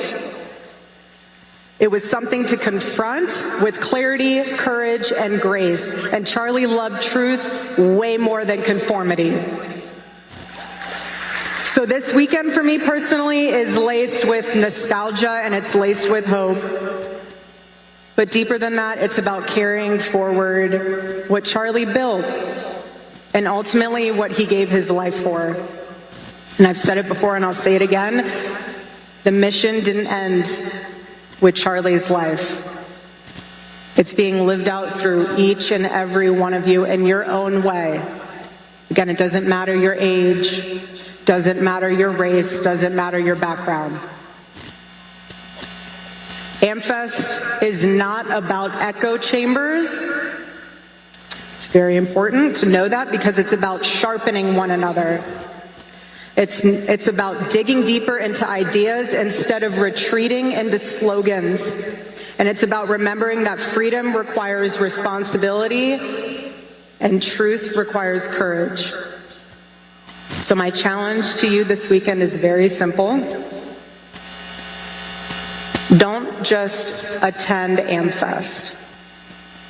Let it mark you. Let it stretch you. Let it challenge assumptions, strengthen convictions, and maybe even make you a little uncomfortable because that's where growth happens, in those moments. Let it be another turning point in your life. Another moment where you decide not to drift, not to disengage, not to give into cynicism, but to stand up boldly, to be brave, to speak clearly, because that is how we are going to honor Charlie. We are going to honor him not just with words, but with action. So with that, welcome to AmFest. All right, so over the next day or so, I will look around and see if I can grab some content that I can show you guys from different speakers, some of them. I can't understand why SV has had to really go after some people, because I don't know if Candace Owens has whipped people up into a frenzy or what, but damn. Come on, people. We ain't got to get crazy. If you don't like her, if you don't like what she stands for, there's a very simple thing you can do. You could have just stopped watching. You don't have to say anything anybody else and try to make them feel uncomfortable. You know, a lot of people have different opinions. That's fine, but understand you're in a group of people, and the mods here are trying to do their best to make this entire area, you know, comfortable for everybody. And if you start mouthing off, can't help you. Keep it to yourself. Why is it so important for certain people to say things that are so insulting to others? Why is it that important? You know, you can just go, you know, if you're on a phone or a computer, just click off. I don't want to hear. It is literally that simple. Instead of putting other people or trying to put other people where your mindset is. And that's all SV and Roaring Rage and Severo try to do is just, hey man, take it someplace else. Don't let your anger, your, I don't know what you call it, your animus, cloud your vision and your thought pattern. It's not that important. You don't like something, don't watch. Don't watch. Sometimes there's going to be things that you don't agree with, but other people want to see. I mean, I put up a poll, and the poll said, you know, 67% of people as of right now want me to show some of the speakers from Turning Point. They didn't have the ability to go. They're probably not going to see it. So I said, yeah, I'll look around tomorrow. But come on, man. Seriously. I don't mean to sound like Joe Biden, but come on, man. Deal with yourself. That being said, tomorrow is a big day. Tomorrow is a happy day. We are going to have a ton of fun tomorrow. Tomorrow, obviously, I'm talking about the rally. The rally, from what I understand, is going to be in Rocky Mount, North Carolina. And the doors open at 6. President Trump isn't taking the stage until 9 p.m. So I don't know what kind of program they have in place. I'm trying to figure out when I'll go on. I won't go on at 6 because there's going to be a lot of downtime. And so maybe around 7. Maybe I'll go live at 6, but just don't come on until 7.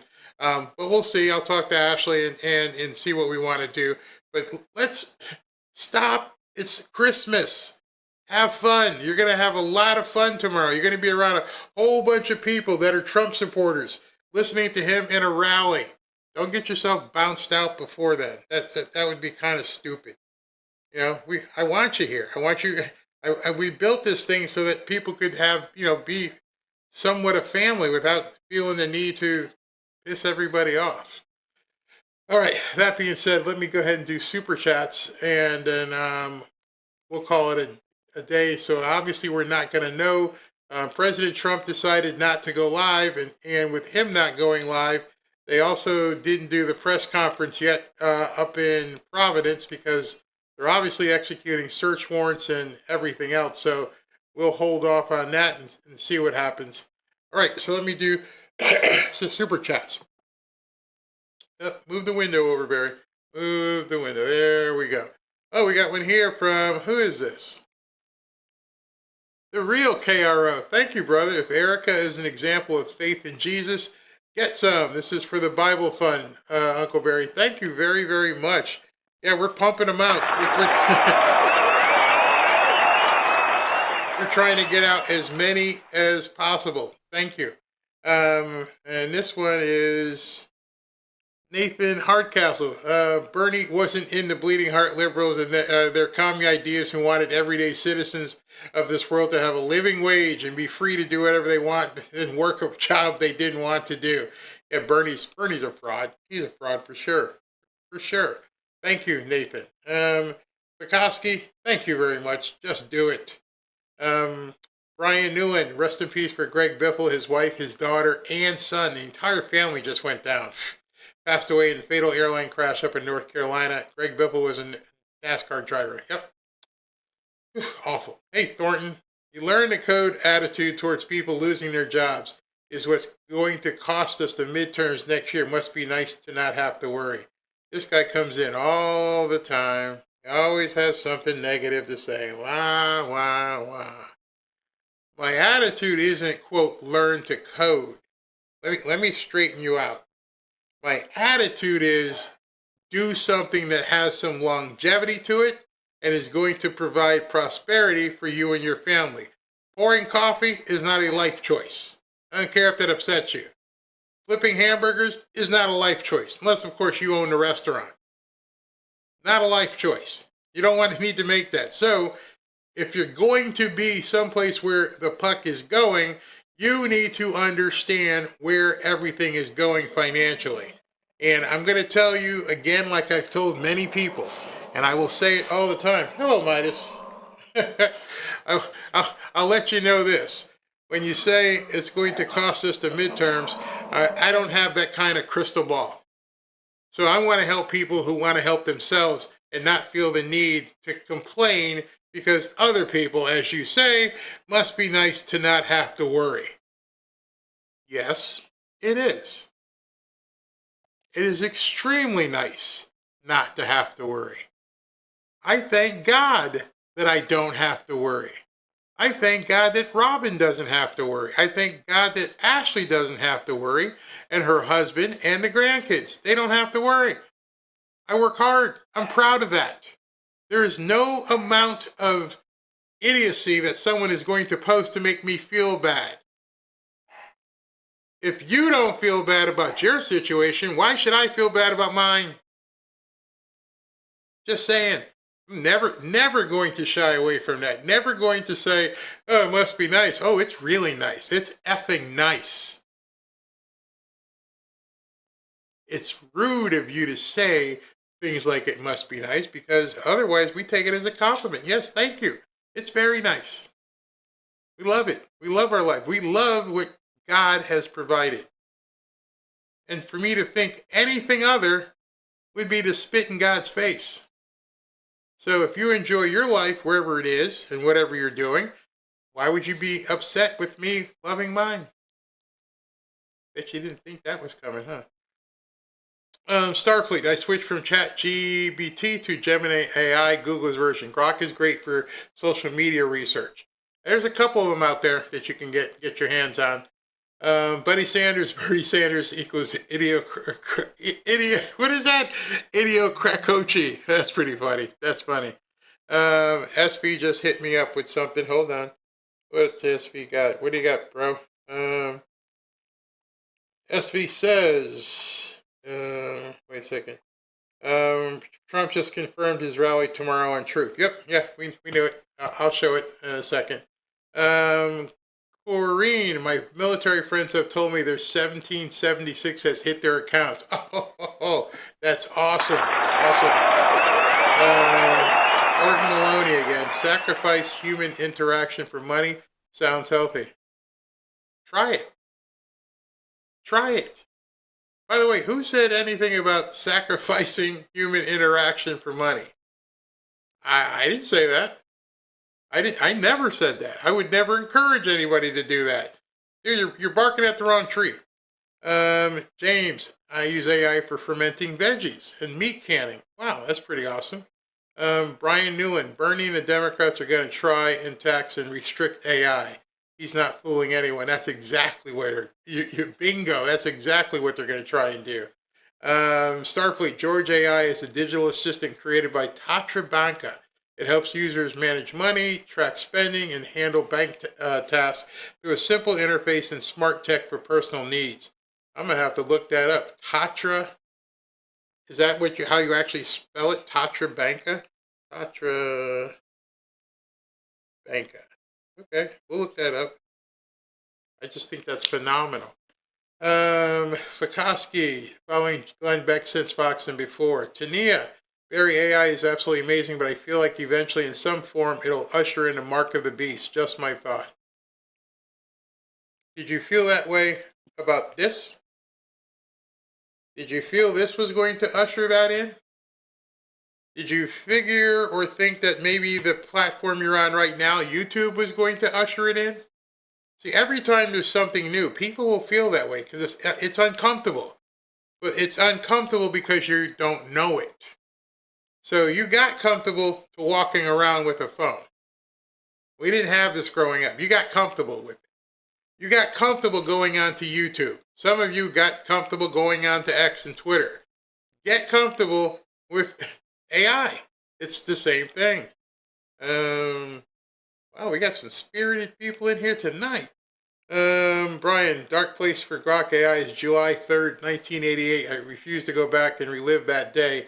I use Grok to write songs and look up sports cards values. Very interesting. Pekoski, AI is like guns. They don't kill people. People do. Bingo. Georgia, Bitcoin was the talk of the town a few months ago, so we bought it. Now not a peep about it. Why not? Because if you look up the term HODL, look it up on X and everything else. If you look up HODL, people are telling you, hold. It is not speculative. Hold. It's not a lottery ticket. Gold, not a lottery ticket. Silver, not a lottery ticket. You got to hold. There's certain things that are hedges, and there's certain things that are, speculation. And if you want to dive deep into Bitcoin, go ahead and follow MSTR, Mr., and Michael Saylor.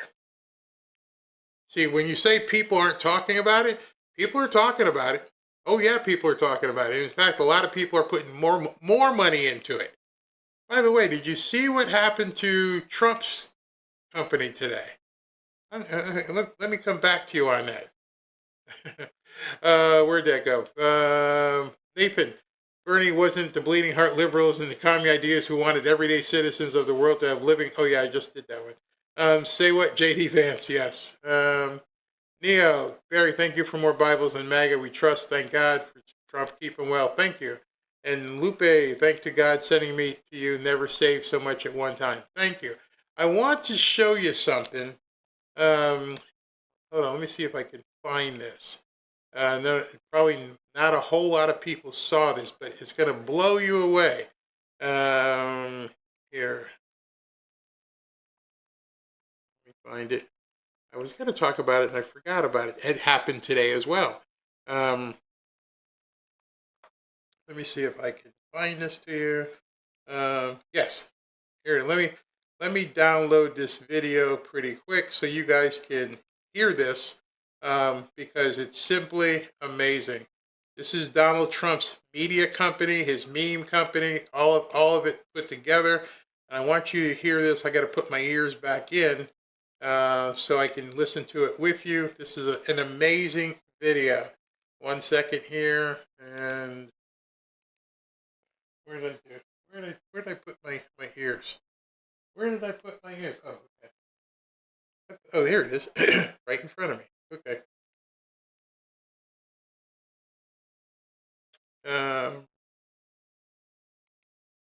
Let's. Okay, I want you guys to hear this. This is pretty important. Joining us now is Bloomberg energy reporter Will Wade. And Will, I won't ask you to make sense of a media company buying a company invested in nuclear fusion, but I did read that they want to start an actual nuclear fusion power plant next year. Is that possible? I mean, it's possible, but let's just say this is not the deal I was expecting to see when I got to work this morning.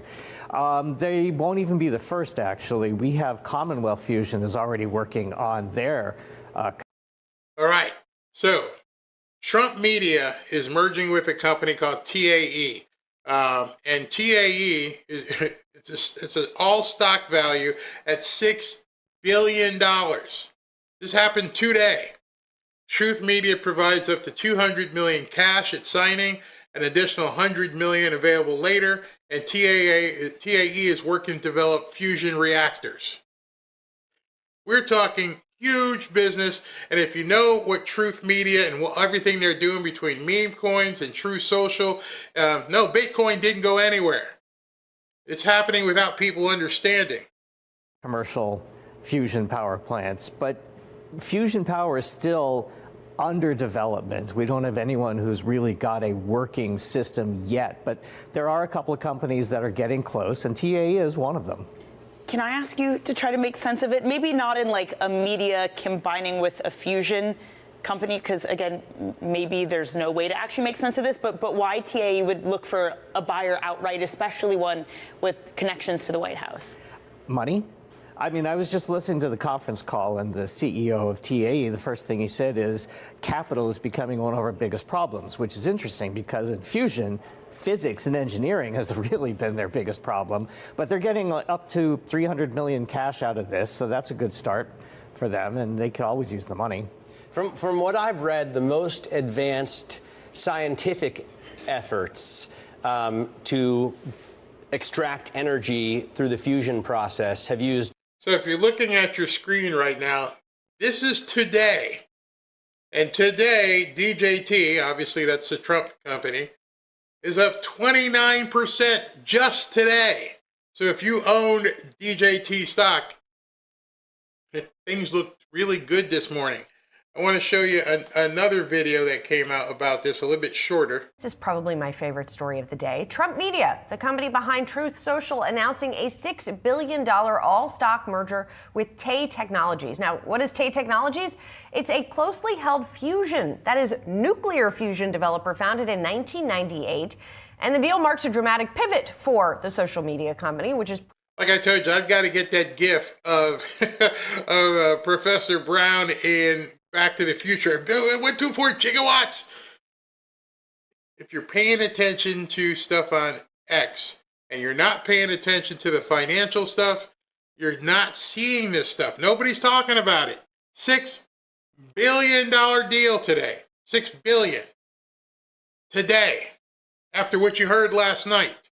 So earlier in the show, I showed you all this economic news that's unbelievable, and I forgot to include this until a woman asked me about Bitcoin. I'm like, oh, wait, I forgot. I forgot to tell you about this, $6 billion. Previously diversified into offering financial products. Interest in nuclear fusion has gained momentum since the process was created only in laboratory conditions for the first time in 2022. Indeed, recreating that at a commercial scale would be unprecedented, even though it does offer the prospect of cheap and abundant power with next to no pollution. Most of the publicly traded nuclear companies today are talking about creating smaller scale fission, not fusion. We're going to talk much more about this later in the show, but those shares are up almost 25%. He's making moves, and many of you may not have even seen this. You may not have been following what exactly has been going on. And so I'm trying. I can't believe I forgot to tell that woman mentioned about the Bitcoin. I'm like, oh, wait a minute, I forgot. There's something I got to tell you. $6 billion. Just let that roll off your tongue.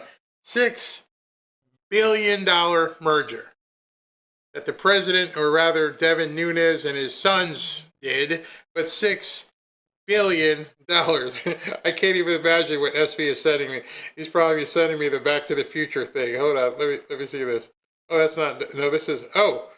And I can't say his name, but one of the guys in our chat, he owns some stock in TMT, which is Trump's thing, and it looks like he made some money.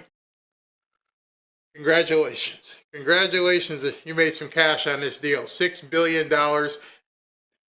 Bitcoin isn't going anywhere. Nobody's not talking about it. There's so much to talk about, and if you want, I'll bring the Bitcoin guys back on as well. You just got to make sure you're following all this stuff. I personally am spending most of my time in silver. That's where I've decided I'm going to park and do some work. That, and of course, real estate. Doesn't mean that people still aren't doing what they need to do in Bitcoin and understanding what's going on in the market and where things are going. By the way, the old saying that a rising tide lifts all boats, 2026, things are going. Why do you think they just did a $6 billion deal? What are they doing that they need nuclear fusion? Think about that. Because if he's doing a deal for $6 billion to get nuclear fusion, what are they going to do with that nuclear power? You thinking? Are you thinking? You understanding? That's where the puck is going? Why would anybody want to own a nuclear power plant? or nuclear fission. Watch the right tea leaves. Look at the right tea leaves so you can see what exactly is going to be going on. That's absolutely crazy. Absolutely crazy. I'm sorry, my bad. I forgot to tell you guys about it. And so much is happening so fast, so I had to do. All right, so I don't know what they're still surrounding this guy up in New Hampshire. Looks as though the police at this point have gone in. We don't know. Or he could have flown the coop. North of Salem is dark New England forest for miles. Salem's just 45 minutes driving north of Brookline, where police believe he shot and killed an MIT professor on Monday. Investigators are looking for a possible connection between the shooting at Brown and MIT. More on that later. So why is this coming together so slowly? Well, this morning we found out what the hard evidence was that police discovered at the scene of the crime. They have live rounds. That is, rounds that were not fired, undetonated rounds. The perpetrator has to fat finger those rounds, bullets, into a magazine, which is the sleeve that holds them. Live rounds at this scene, I think, is a hopeful sign for getting usable DNA, even if he's not in the database. Remember, they can use that familial DNA technique that we saw in the Koberger case. It gets to a cousin or something, you work back from there. Providence PD confirmed the live rounds with traces of DNA. They ran the forensics, and police think they have a suspect. The question is, how did it take 6 days to run DNA off a shell casing at the crime scene? That should have been done in the first 24 hours. We also finally got a look inside of the room where the shooting happened. The classroom has no windows, and one side of the room is a brick wall. There's a door where the shooter may have come in from, or perhaps there's another door we just don't know. And we still don't know how many students were in the room. Eyewitnesses and reports say anywhere between 20 and 60. And police still haven't interviewed all of them or even know who they are. Yesterday, the police were zeroing in on this second person, remember, who was in the proximity to the suspect. Well, new surveillance shows the gunman may have walked right by the guy. This is where the primary person of interest, the believed to be gunman, is walking, turning the corner on Cook. At that moment, the second person they're now looking for is walking down this sidewalk also. You then see the gunman run around this corner in this surveillance video, and he hides behind those trees here against the fence. You lose him a little bit, but then you get him again, and you see him run again. And the reason why he runs again is because that second person that they're looking for makes it to this corner. So when that person makes it to this corner, the suspected gunman bolts down Benevolent Street. Police have now identified the second person. They've interviewed him, and it's ridiculous. We'll tell you all about it in a minute. Well, here's what we know. The last known whereabouts of the shooter was around 4:15 Saturday afternoon.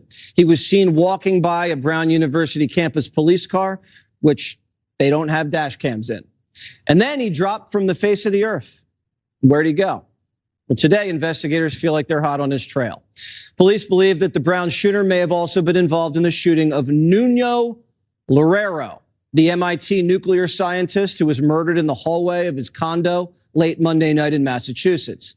His wife found him dead in the hall and called 911.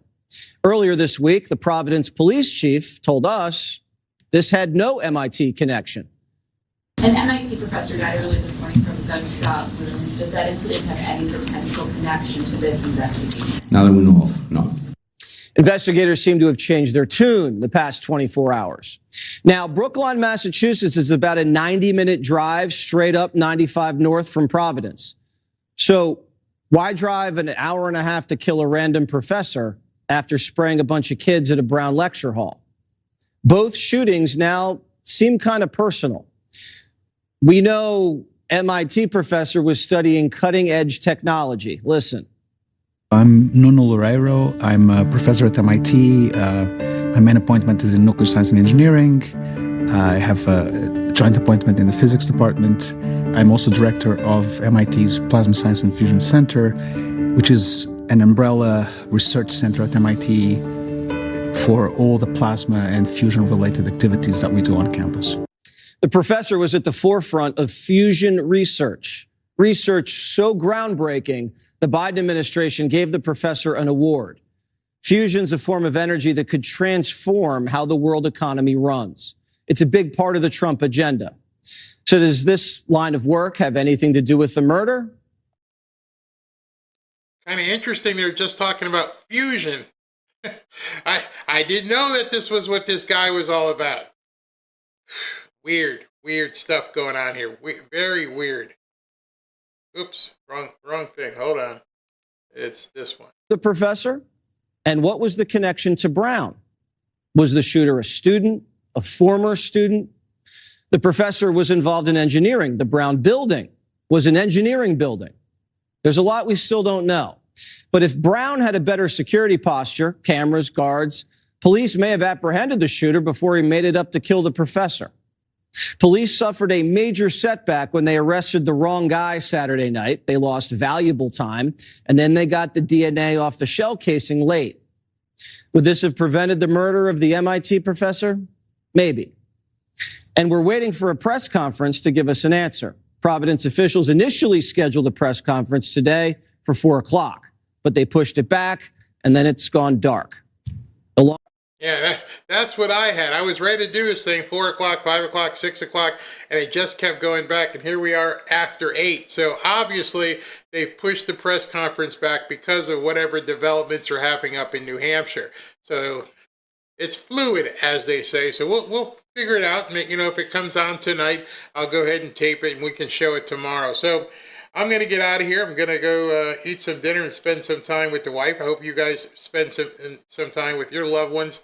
You know, I just want to say in closing that I never want to make people feel a certain way, make them feel inadequate. The entirety of what I'm doing, the entirety of my opinion is to help people better themselves. And if people feel less than because I talk about prosperity, that's not me, that's them. It is nothing but altruistic in terms of how I want to see people prosper. And if you don't want to prosper, then don't. That's up to you. That's a personal decision. It shouldn't make you mad that I talk about it. And I like I said to the guy, I am never going to apologize for being in a certain situation in our life. Not going to happen. Because for me to do so is basically spitting at God and saying, hey, God, you put me in a place that I shouldn't be at. I don't deserve it. My wife doesn't deserve it. My daughter and the grandkids, they don't deserve it. Then I would be spitting in God's face. And I ain't got no idea about doing that. Talk to you guys tomorrow.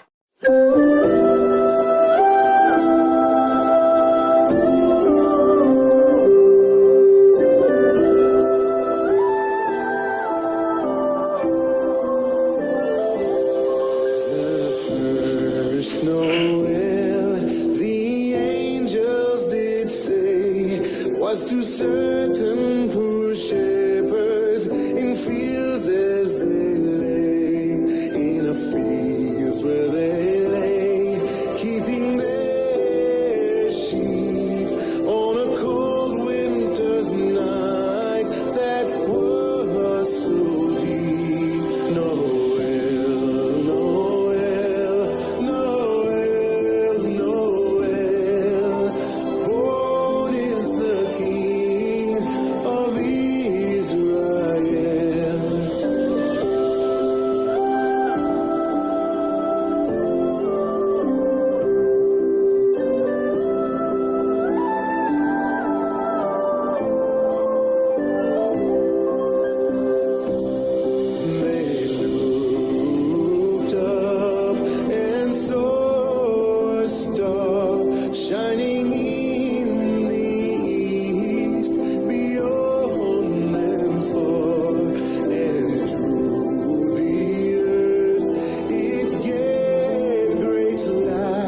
sleigh to hear the angels sing.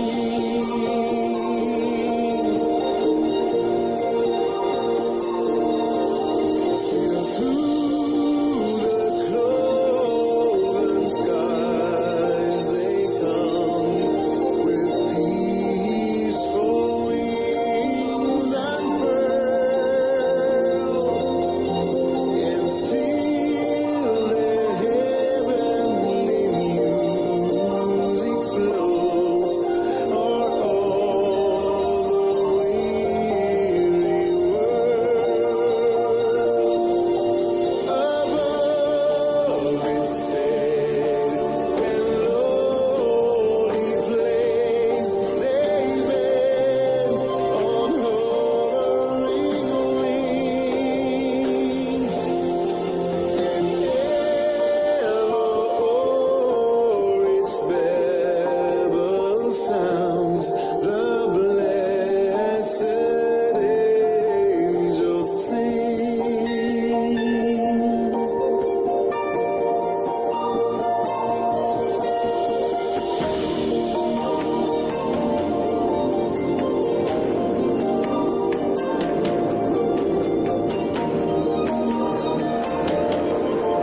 nature sing, and heaven and nature sing, and heaven and nature sing.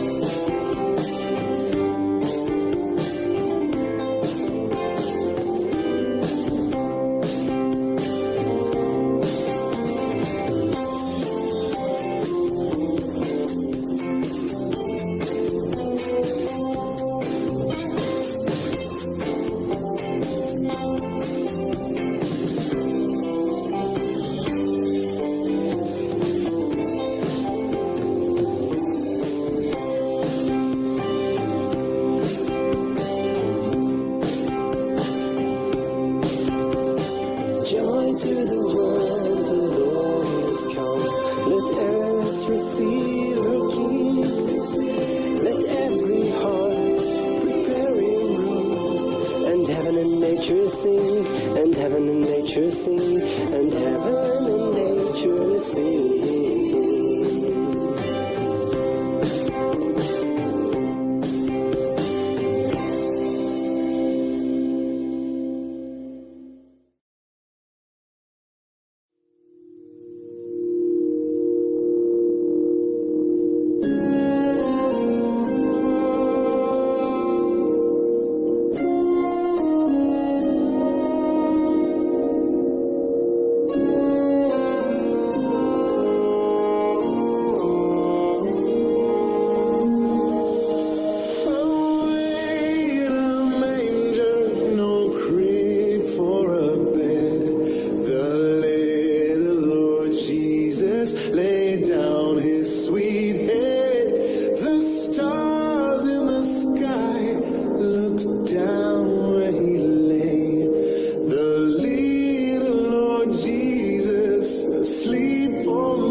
I ask thee to stay close by me.